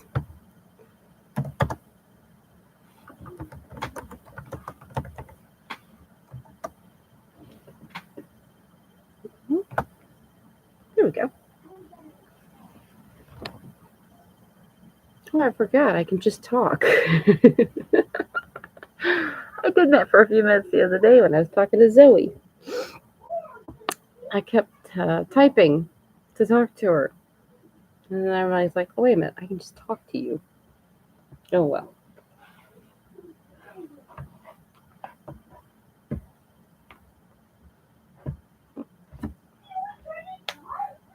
Can you hear Benji in the background? He's playing some game called. What's that game called, Benji? Tracks, the train set game.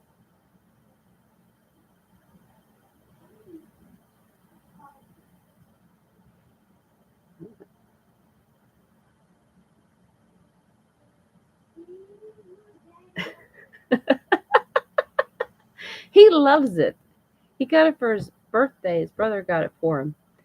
And it's actually kind of nice because it's like a Minecraft game only with the trains. Are you familiar with the game? Have you heard of it?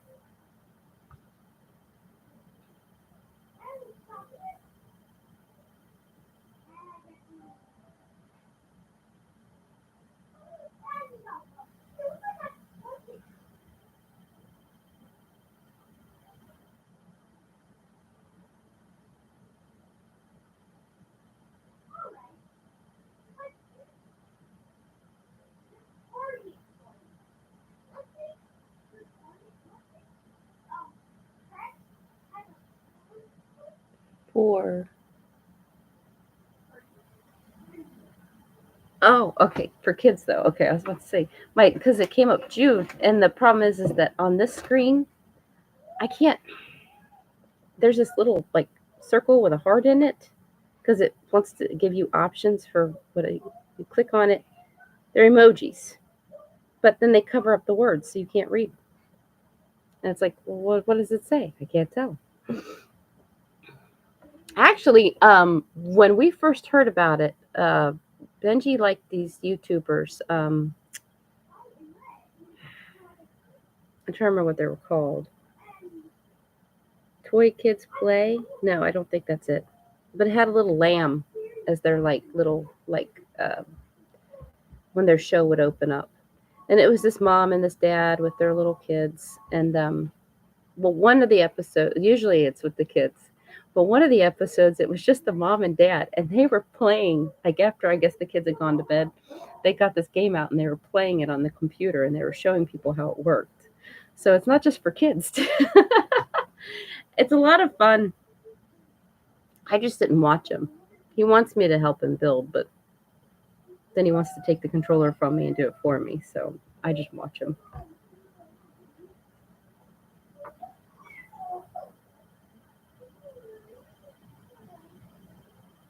He's so funny.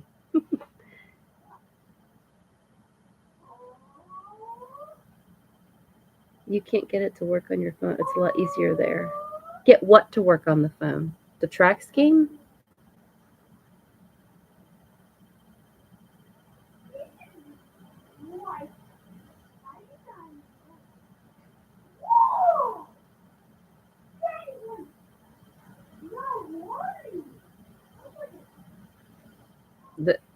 This chat? No, because it's on. I'm on live here, so this is the chat for here. Is there? It says supposedly I should be able to go live on my phone, but I can't get it to work. I might be doing something wrong. I probably am. I'm not technology savvy.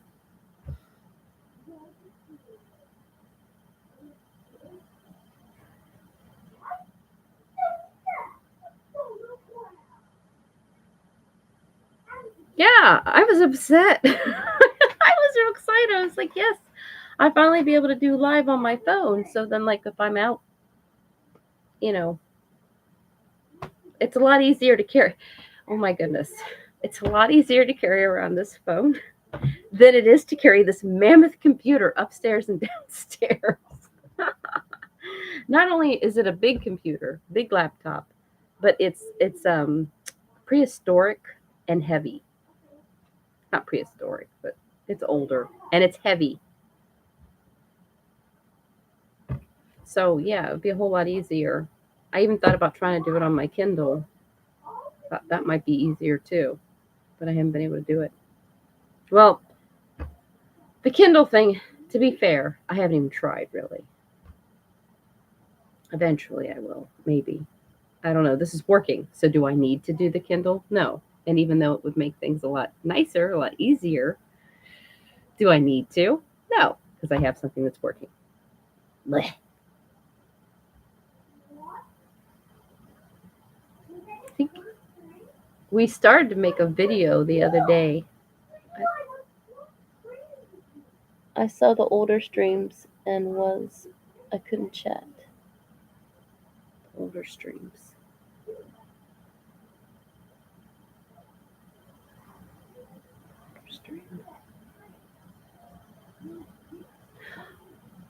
Oh, I think I know what you mean. Okay, hold on. I think I know what you mean now. Okay, so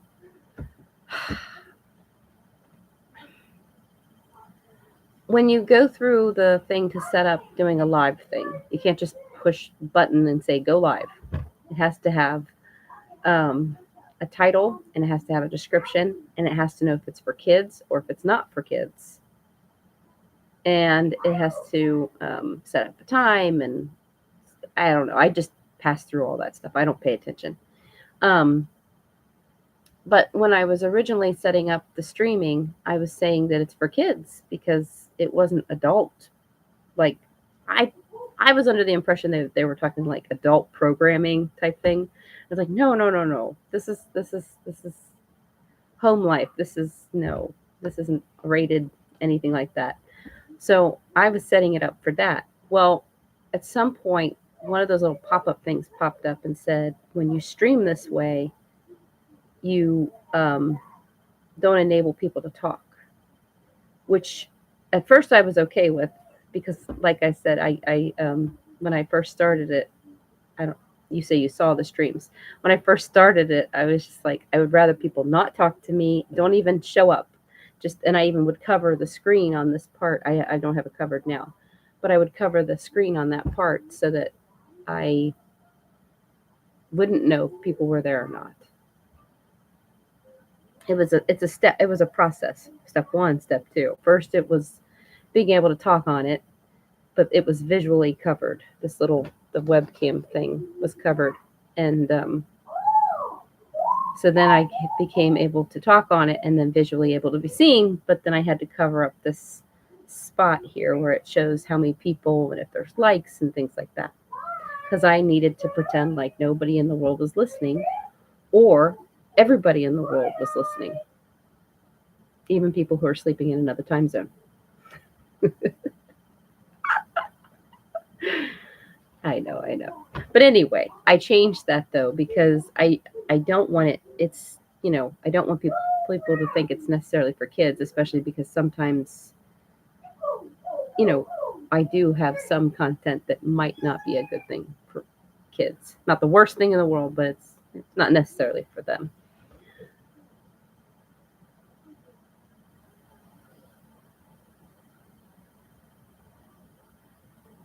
There's a new kids rule, YouTube kids rule. How new is it?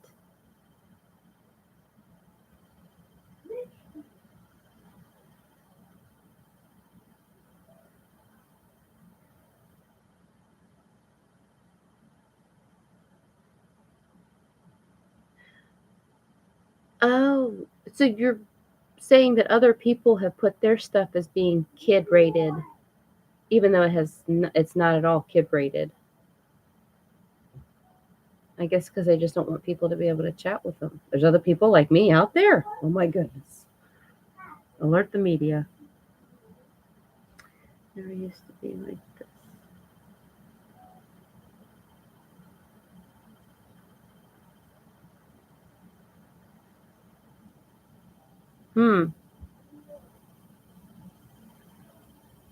I don't know. I didn't even know that there could be comments necessarily, because the whole idea that I even was going to try this live thing came because I walked in. My son, his computer was running, and he wasn't looking at it.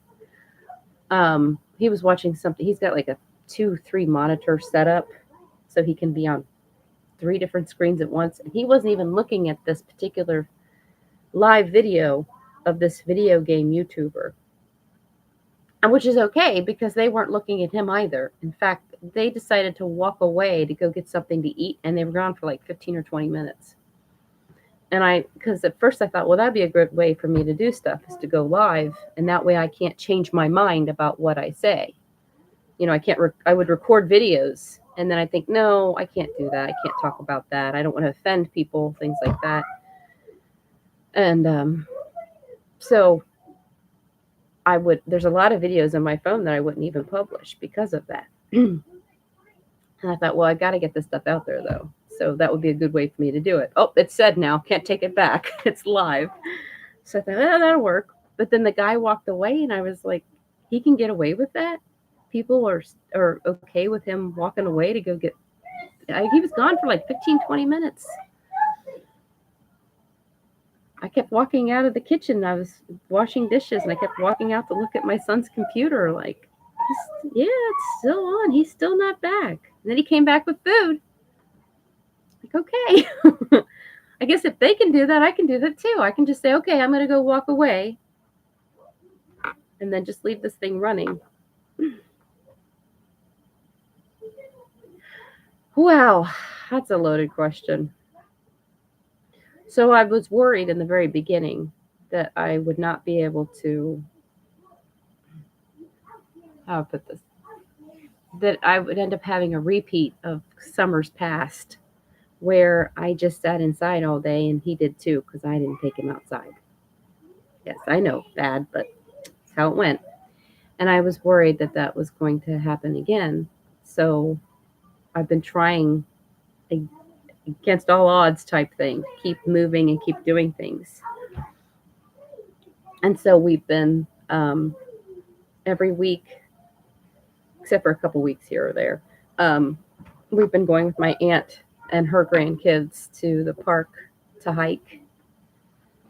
And it's a pretty good event for a whole day. And then you end up coming back after the sun and everything, and you're just, it's hot outside, so you can kind of rest and take an easy break.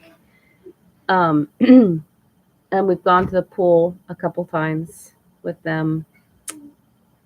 Benji got to be, for our hometown, they have like a fireworks show, and he was they had like 20 kids that they had signed up for being part of this fireworks show, where one of them gets picked to push the button for sending the fireworks off. Well, he didn't get pushed, or he didn't get picked for being that person, but he still had a really good time. I wish I had a video of it, because he's standing there looking up at fireworks, which, by the way, let me just say, he was always like this couldn't handle them.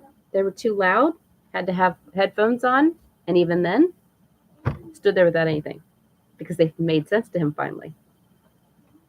You could tell how it was still bothering him a little bit, but he didn't have to have all that stuff on his ear and everything to protect his ears. So, yeah. And he told me, he said, this is the best day ever. He's been, and I got to admit, like, it's been rough, me keeping myself going to keep him going and doing things. But it's been worth it, because there's been several times now where he has said, this is the best day ever. So, and I think he's having a good time. We've talked about doing some videos. He wants to dye his hair. He wants to dye it blue. So I told him I told him for his birthday we could do it, but that's not going to happen now. But I told him that we would still do it. So I think we're going to do a video, which is why his hair's starting to grow out, because he wants some hair to actually have to turn it blue, So he's letting his hair grow out so that he can have blue hair. It's going to be interesting. My other son wants to bleach his hair. So we're just going to, because he has almost no hair, we're just going to use a little bit of the bleach from his kit to just kind of lighten Benji's hair just a little bit, just so the blue will show. And then he'll have blue hair. Anyway, it's been an interesting summer. It's definitely been an interesting summer with everything going on. And how about you? How has your summer been?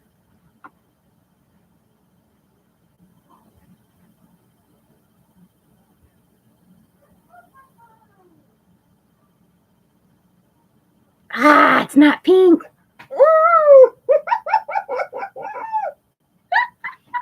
Thank you, but it's not pink. It's supposed to be a red. It's supposed to be like a kind of like a black cherry, I guess. I don't know if you can see it in this light really, but it's more like a reddish. In the old days I used to go red, like an orangier red.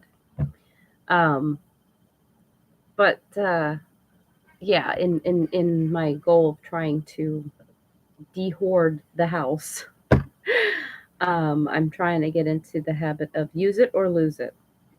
So I had these um, three three hair dyes upstairs, reddish colored hair dyes that I probably had for about 15 years, close to that. And I thought, well, we'll just use them. So I did. And this is what we ended up coming up with.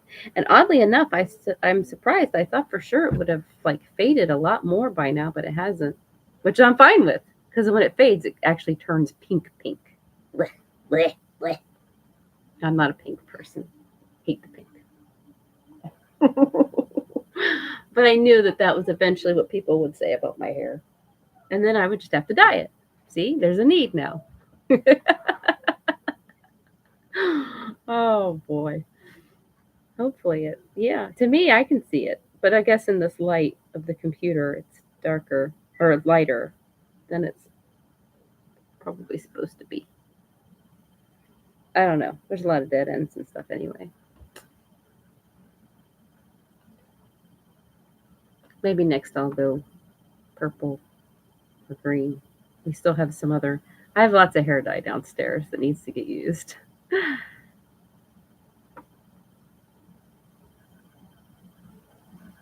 think the whole dyeing hair is like having goldfish. Are you going to take care of it?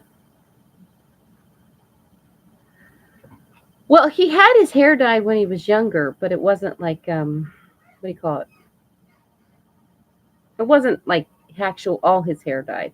It was just a little bit of his hair. I was dyeing my hair, and he was probably 3 or 4, and he was like, "Oh, I want some," so I just went like this with his hair a little bit. That was it. So he's had his hair dyed before. Other than that, there's really nothing to do to take care of it. I mean, other than just washing. I mean, like normal hair, washing it, I guess. But other than that, it's not a big pressing deal. When my daughter's sister, my daughter's sister passed away for her funeral, we did blue hair. Um, so he's had hair dye before. He just doesn't remember it because he was pretty young still. And it was blue too. But yeah, my mom made us wait till we were older. We had to use Kool-Aid in our hair. Even my brother, my older brother, he had to use Kool-Aid. But I said, no, we won't do the Kool-Aid. We'll do something different, especially because we all have darker colored hair and Kool-Aid just doesn't show up as well. Anyway, what are you going to do? Oh, boy. But I did tell him we did a project the other day and we started to video it, but we didn't get the phone ended up dying on us. I was going to just do a live video, but we were upstairs in my mom's room working on it. He got this it was a the Lego garbage truck, and so we were building it. And we got some of the video, but not all of it. And he was being kind of difficult too, so we kind of stopped on that. I think we've got another set that we're going to build. Excuse me, pardon me. We have another set that we're going to build. We actually got a couple of them. We got the Batmobile. It's a Lego Batmobile. It's one of the basic, simple ones.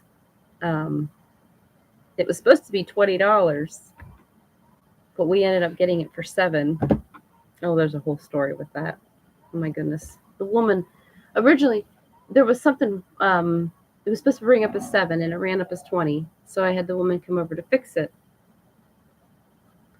And when she comes over to fix it, she pushes the wrong item because Benjamin for his birthday wanted Dumb Ways to Die, the board game. Are you familiar with Dumb Ways to Die?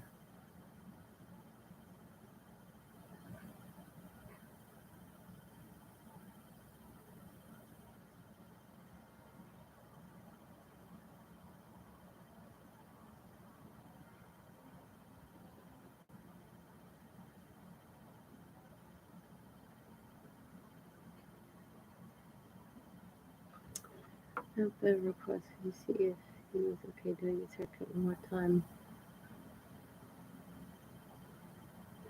Well, because of school starting in September or August, we want to do it soon because, it'll be a little more faded by the time he actually starts school as opposed to this bright blue, obnoxious, color. So we probably won't cut his hair. We'll probably be doing that sometime this week. We're probably going to end up dyeing his hair. We've had a little bit of up and down going on. A couple really close people were having surgery, and so it's been a little chaotic because we were going to do it over the weekend, but we didn't get a chance to. So we'll probably just be dyeing it this week, so we probably won't do a haircut before then. Let's see here.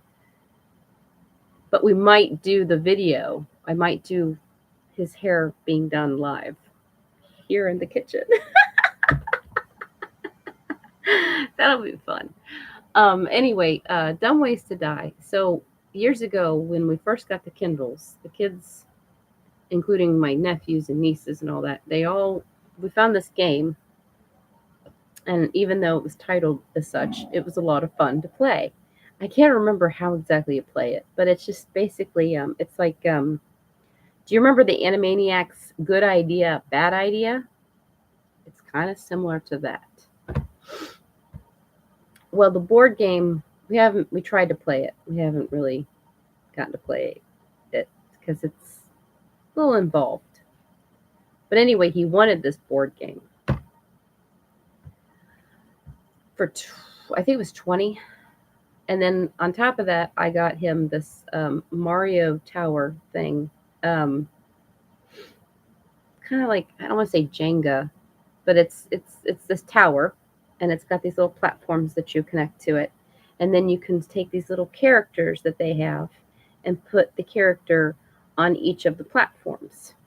And you do this one person at a time, puts a character up there. And when it starts to topple over, this ball that's sitting at the top will fall down. Maybe we'll make a video of it later. We'll bring it down and put up a table or something here, and so people can watch it. It's cute. But anyway, we got that because I thought, well, in case Dumb Ways to Die doesn't work out, because his grandmother gave him $20 to spend for his birthday, so he was spending his money, even though technically he had spent it. I say that because we went to Lowe's before this and got him a big piece of wood to put under his N scale train, because what he was using before that was actually my crow poster, the wood backing to my crow poster. And whereas I wasn't opposed to him using it, it was okay. He wanted to start gluing stuff. That wouldn't have worked out.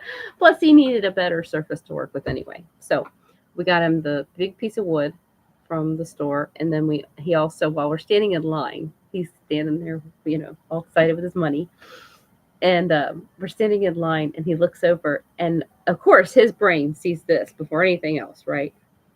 There's this car, this stand with all these cars on it.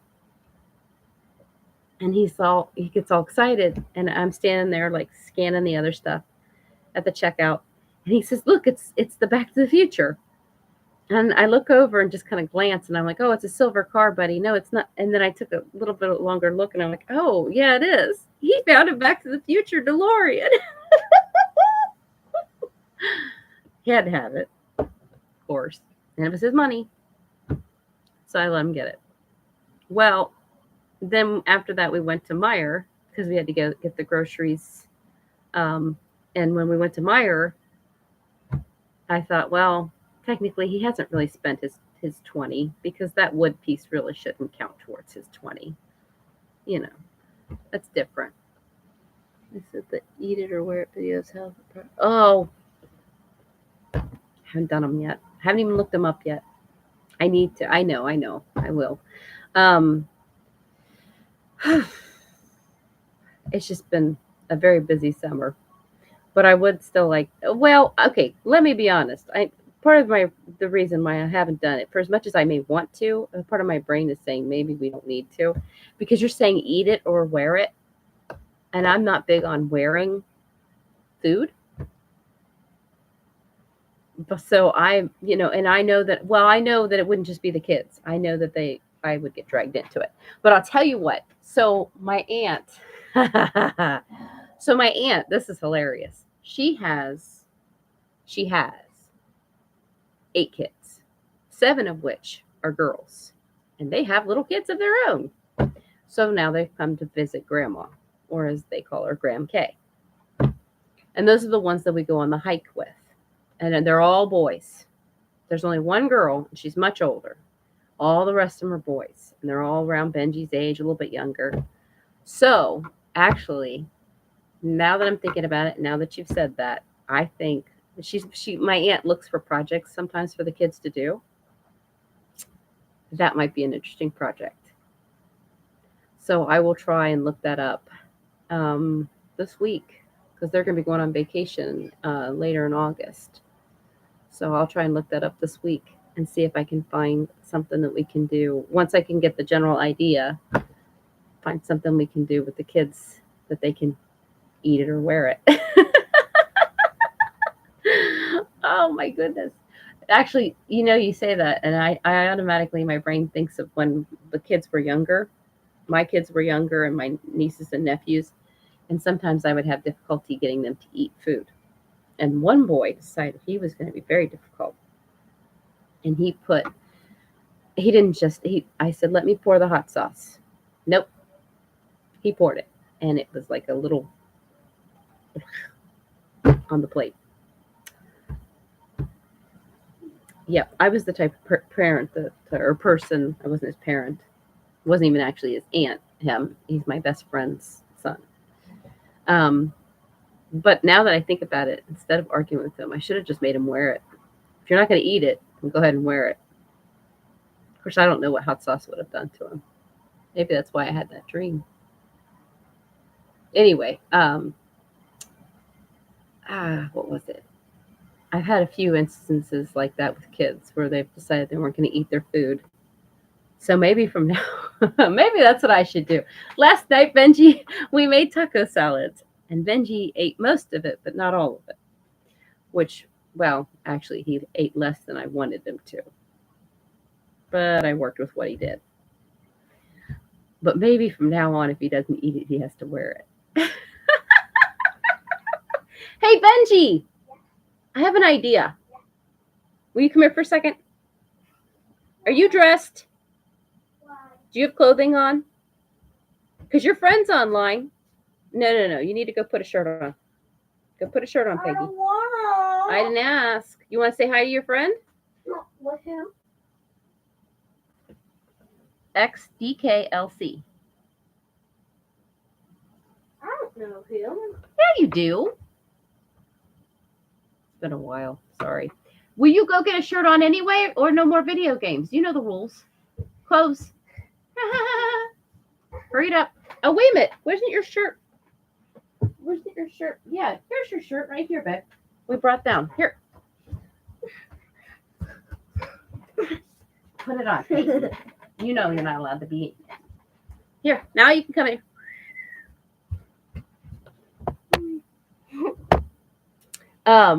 So So our friend here has an idea about the eat it or wear it videos, and we're gonna take it a little. We might take it a little step further than that. From now on, when I give you food and you don't eat it, you have to wear it.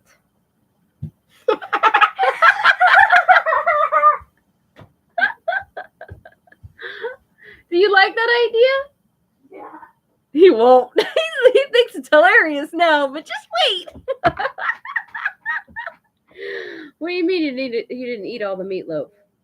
It'll look real pretty in your hair, buddy.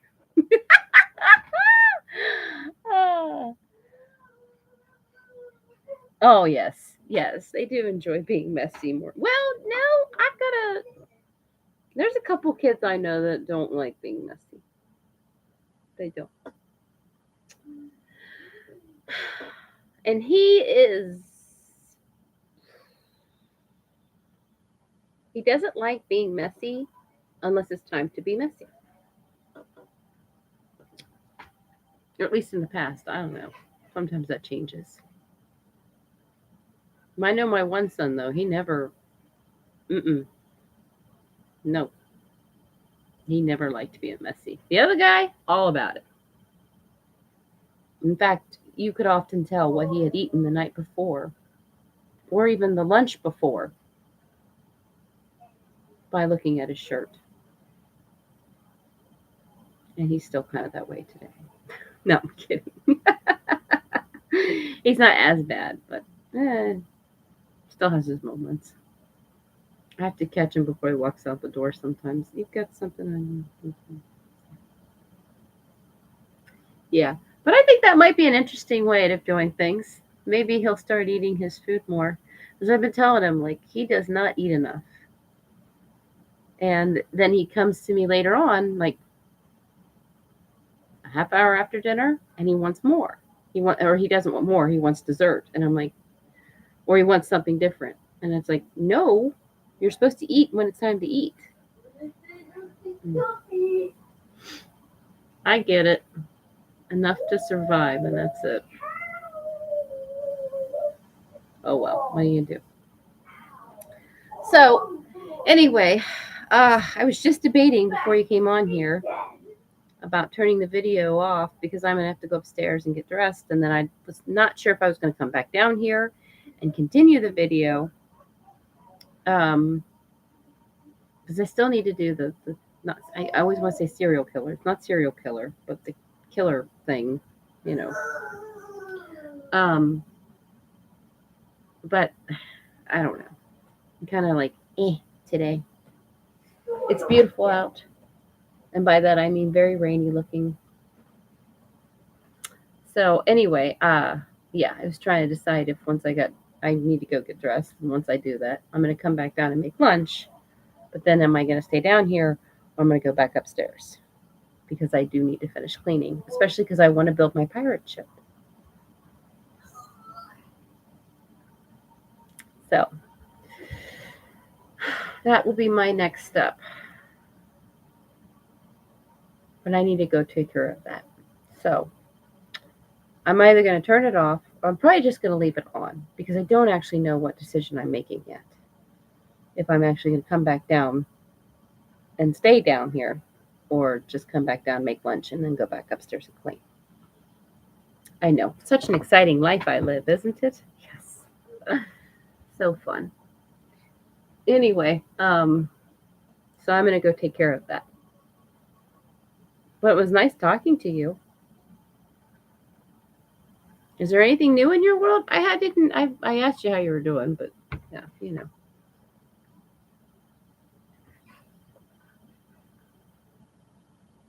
And I talk a lot. I know I talk a lot.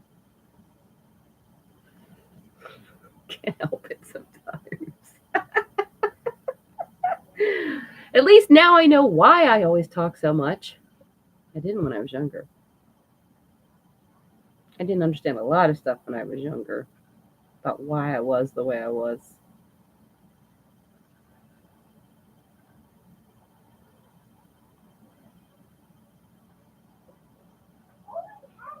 The thing moved. I don't know why.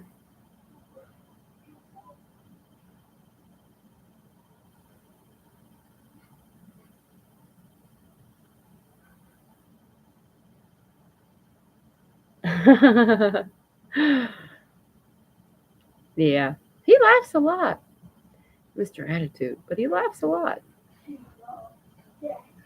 He loves his video games too. We play Mario Party. Um, and Mario Kart. That's the other one. I think they're coming out with a new one. Or maybe they already did. No, because I think my son said Mario Party Mario Party 15 is coming out. We're only on Mario Party 8. He still has difficulty beating people at the games, but he's getting better. He beat me at Mario Kart the other day. What are you doing? Are you finishing that food? Wait a minute, it's lunchtime. You should have finished that hours. You want to show your controller? He's so excited about this. The Nintendo Switch. If you have a Nintendo Switch, get this for $90. No, it wasn't $90. It was $20. It was on clearance. But the big thing about it is, I don't know if you can tell from here. But it's small. Right. See, my hand compared to this controller, it's actually almost perfect for my hand. But it's way perfect for his because huge difference. And when, what was it? We got, what are they called? Not nunchucks. That's the Wii. Joy-Con controllers. We also got Joy-Con controllers. And they are like this big. And my finger, you're like this. So difficult.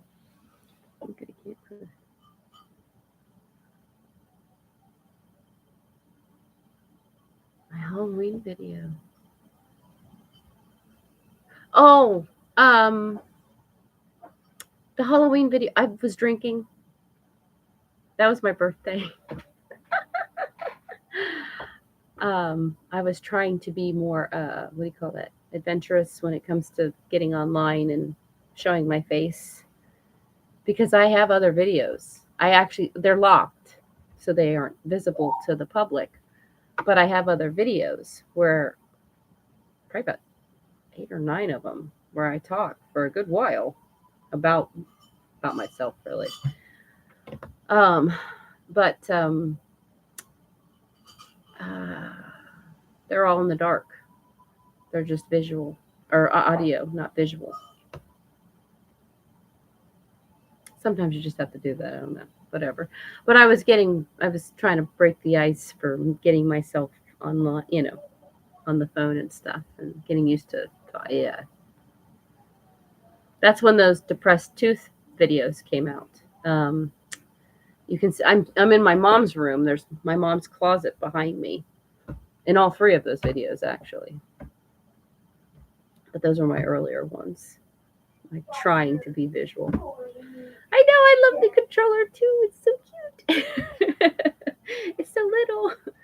The other thing we were playing is Mario Brothers 3. We've been taking turns on that. Oh, I know, Benjamin. Yeah.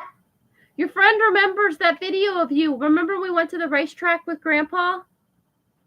Yeah. And you were dancing to the music? Yeah. Look, this video right here. This message. The one where Benji's dancing at the racetrack had me cracking up. Ha! Laughing at you, buddy, because you're something special. Oh, good times. Back to the video game. Oh, well. Anyway. All right. Well, I got to go upstairs. I got to go get dressed. Get ready for the day. It's already half over. But like I said, I'm leaving it on just because I don't know if I'm going to make the decision to come back down and stay or just come back down, make lunch, and go back up. So I really need to get that room finished. And I want to build my pirate ship. I'm very excited. I actually have something to be excited about, to look forward to for myself. Yay. Because then I have to work on the other stuff later. Oh well. Anyway, so I'm going to go take care of that. Lovely fun. And we'll catch up later. Yay. Talk to you later. Bye-bye. Benji, I'm going to go upstairs real quick and get dressed, and then I'll come back down and make some lunch, okay? Okay. I'll be back.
What point?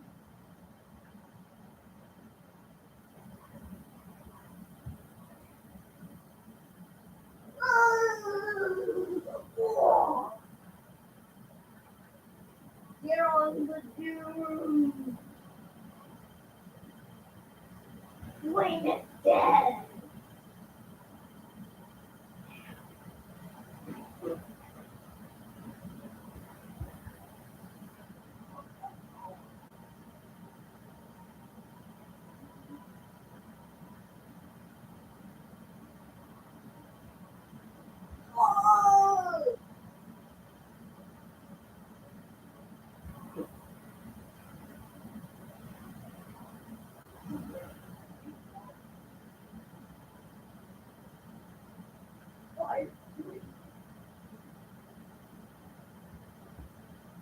Fire bladed.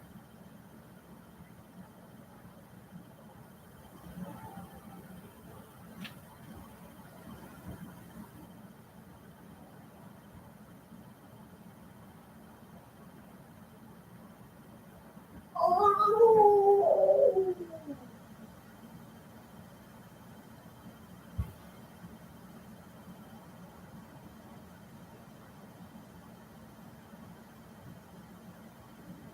Okay.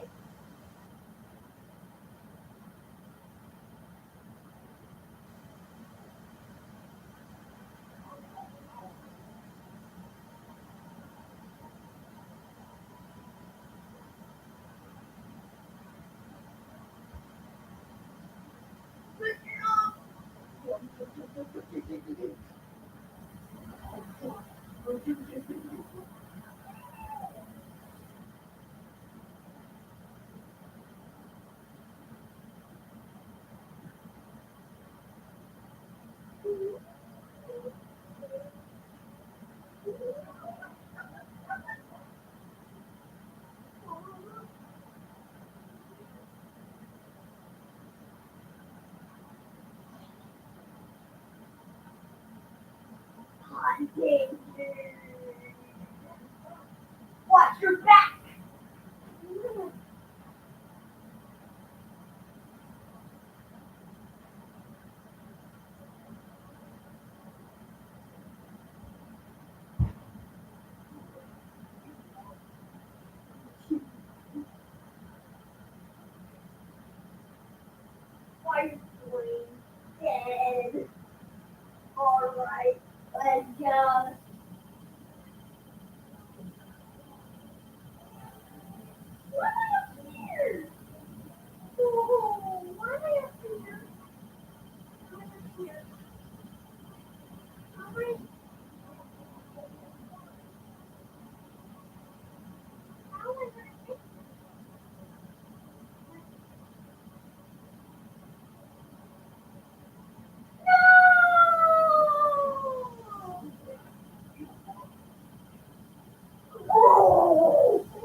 Lucky fruit and favorite fruit, but okay.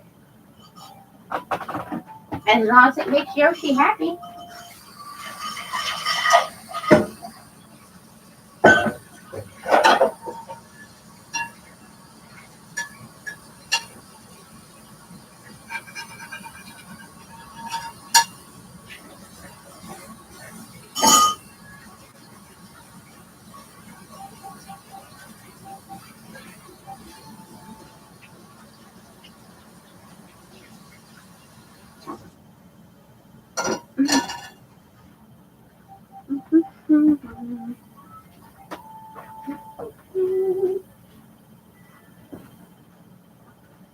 So yes, you do want the same? No, it won't be warm. Why? Sally, get out of here.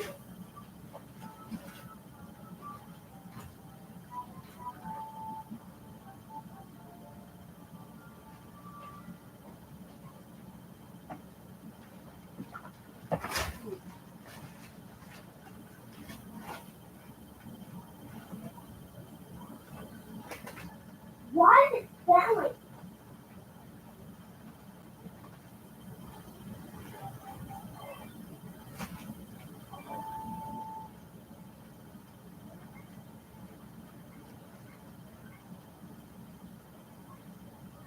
Okay.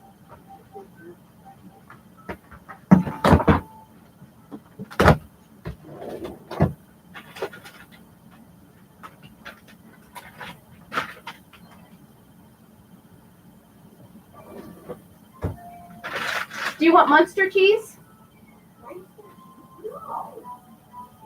Okay. What kind of cheese do you want?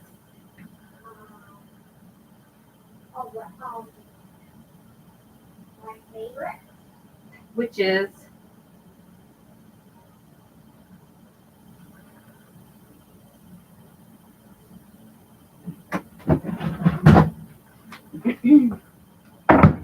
which is Random. random. That's your favorite?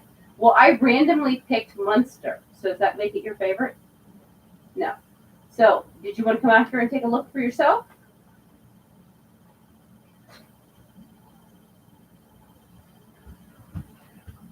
I also have the salami too. I want the salami. It's okay. I know you want salami. Can you tell me what cheese? I want salami. Understood, but do you Well, want? not actually no salami. Okay, that's fine. If you want to take out what cheese you want. Oh, what a size! What a size! Swiss cheese. Gotcha.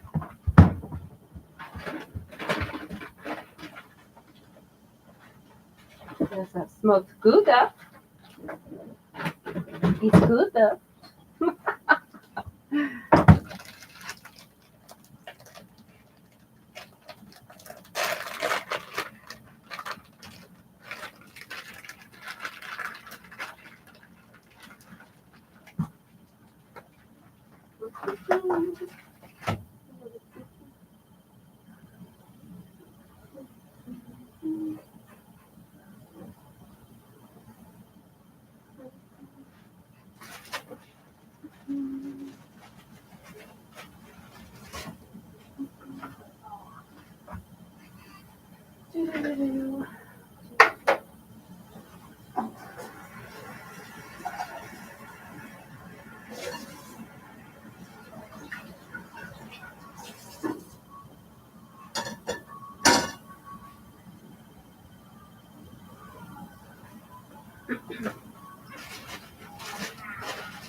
Okay, Benji, next question. Do you want this bread or do you want rye bread? Bread, just normal bread. And no warm. Right, I get that. Do you want mayonnaise? Mayonnaise, yeah. Yes, please.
Which way did he go?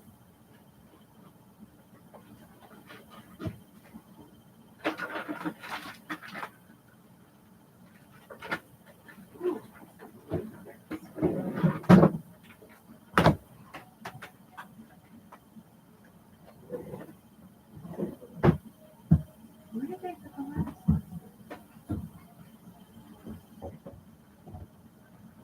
Ah, behind the teeth. That's not food.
Where did it go? Maybe that's a good question.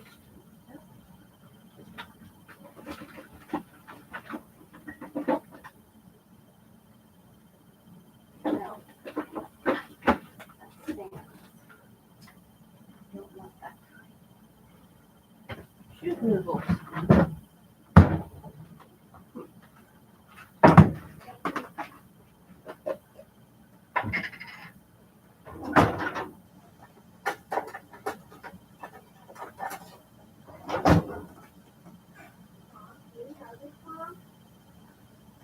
What is it? It's 1998. That's before my time. Acclaim? Look. Hold on. Hold on. Okay, I'm waiting. Iguana Entertainment.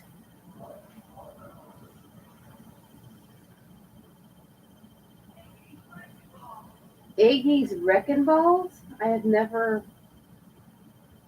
No,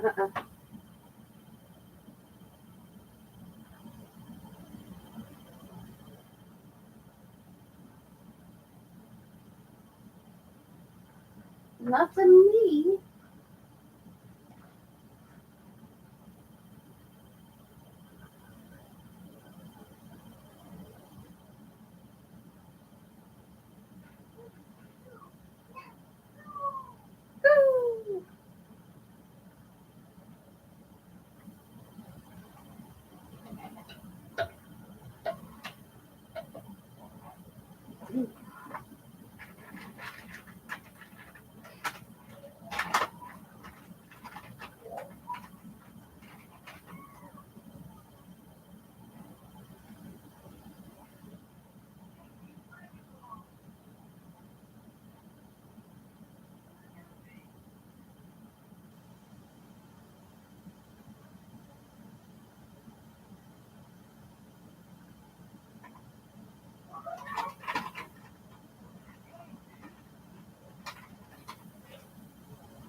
battle mode.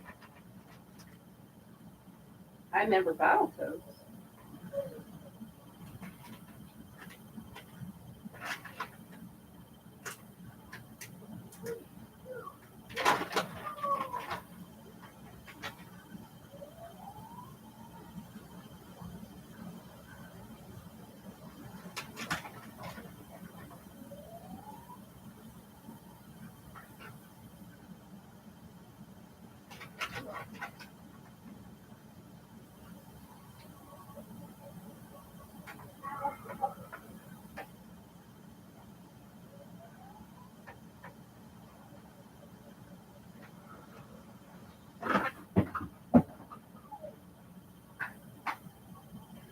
And there's some carrot sticks too.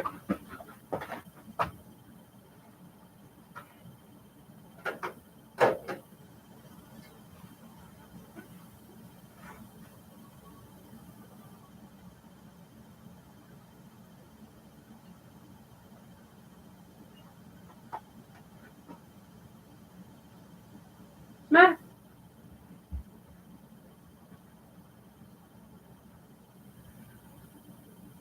Maybe this afternoon we'll play something. But right now I'm gonna finish up this lunch stuff and then we'll. I am going to work on that room, I think. I need to get that done.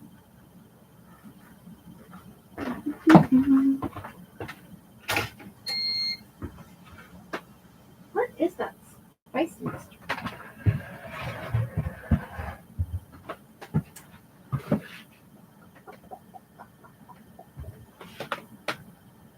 Violent spicy mustard for everybody behind me.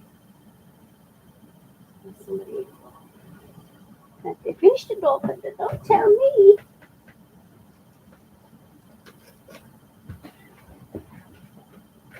No.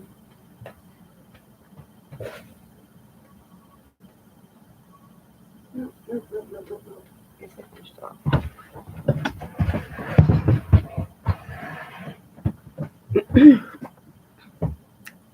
Oh.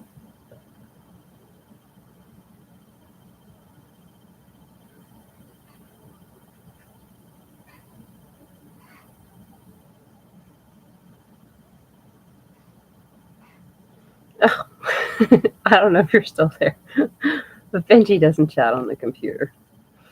We can barely. He plays Minecraft with his brothers, sometimes online, and he doesn't really talk. You hear him say, bro. That's about it. I'm waiting for my toast to toast. Actually, can't wait too long because I don't want it to be toasty. I know, it's so exciting to watch me make sandwiches, right? But I think I am going to go upstairs and work on the room upstairs, getting it all cleaned up so I can have my pirate ship. Yeah. Woohoo! Excited.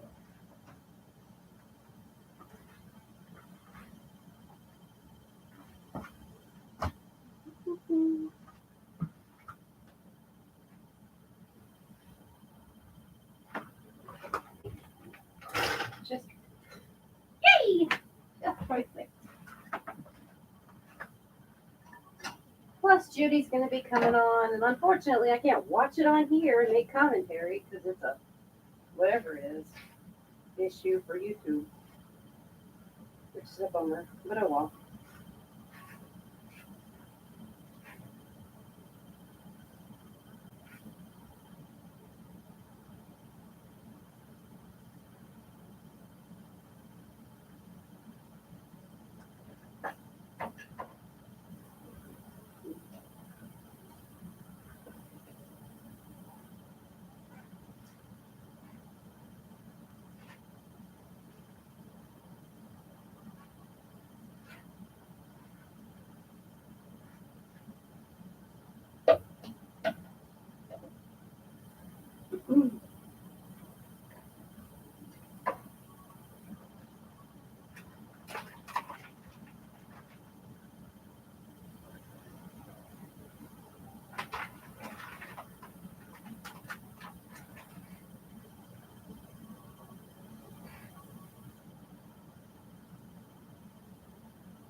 Oh, I forgot the tomato. I forgot tomato bench. I know, you're so upset about that. Yeah, good. Yeah, good. Ha! Kid. You kid. Hey, later we'll try and do that frozen strawberry experiment, maybe. I went on. You got 5%. I didn't hear you. What? What did you say? Later on, you can try this. Later on, I could try that game. We'll see. I'll teach you how to play it. You're gonna teach me how to play it. There's like a training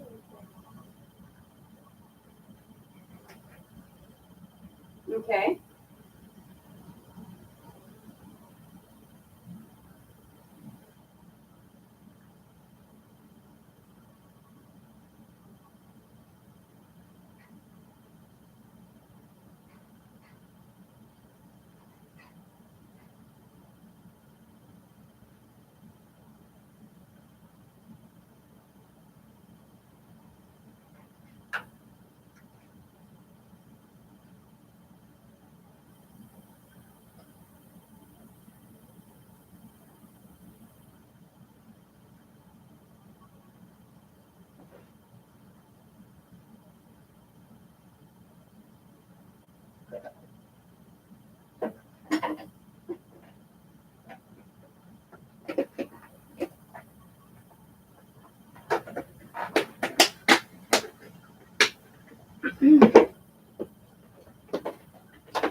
Why in the world did you put away those? Okay.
Okay, so tuna pizzas.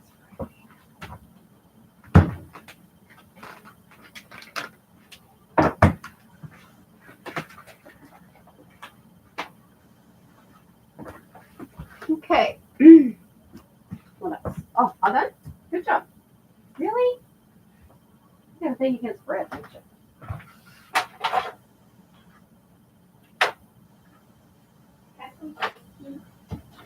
I don't know. Is there any? I don't think there is any.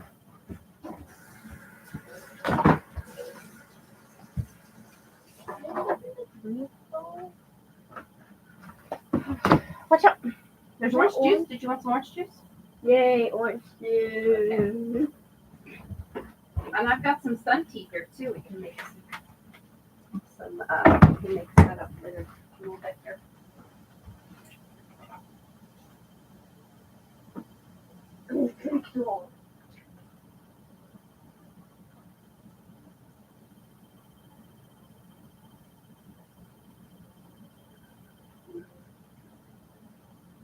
I had to replace what I drank.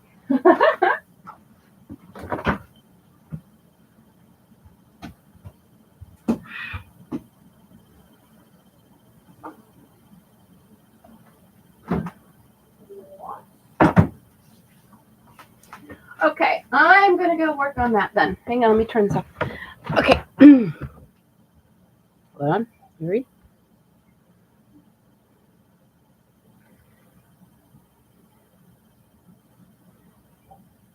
Oh no.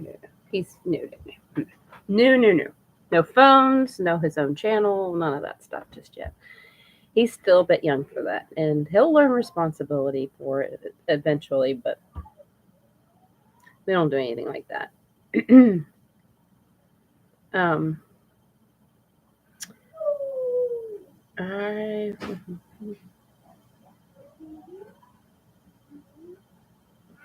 Yeah, we like to keep an eye on everything he's doing. You know, there's people out there that have some ideas otherwise, and so we have to keep an eye on a watch on what he's doing and how he's doing things. And so I only want him to be able to do that kind of stuff when I'm with him. Otherwise, I don't want him to have access to that stuff. Way too dangerous. Too young for that. Doesn't need it. Even when he gets older, baby. I don't know. I know his brothers are like that too. They're like on that. They don't even want him. They don't even like the idea of him having videos online. So they're very particular about him. Anyway, but I am heading out of here. I think I'll just go ahead and turn it off rather than let it sit for hours, because I probably won't be back down for a while. I'm going to end up having Benji come upstairs and work with me on some of the stuff. So once he's done eating and digesting and all that, because he's got to help me with this stuff, because some of it's his stuff. So anyway, I'm going to turn this off for now and catch up with you later. Bye.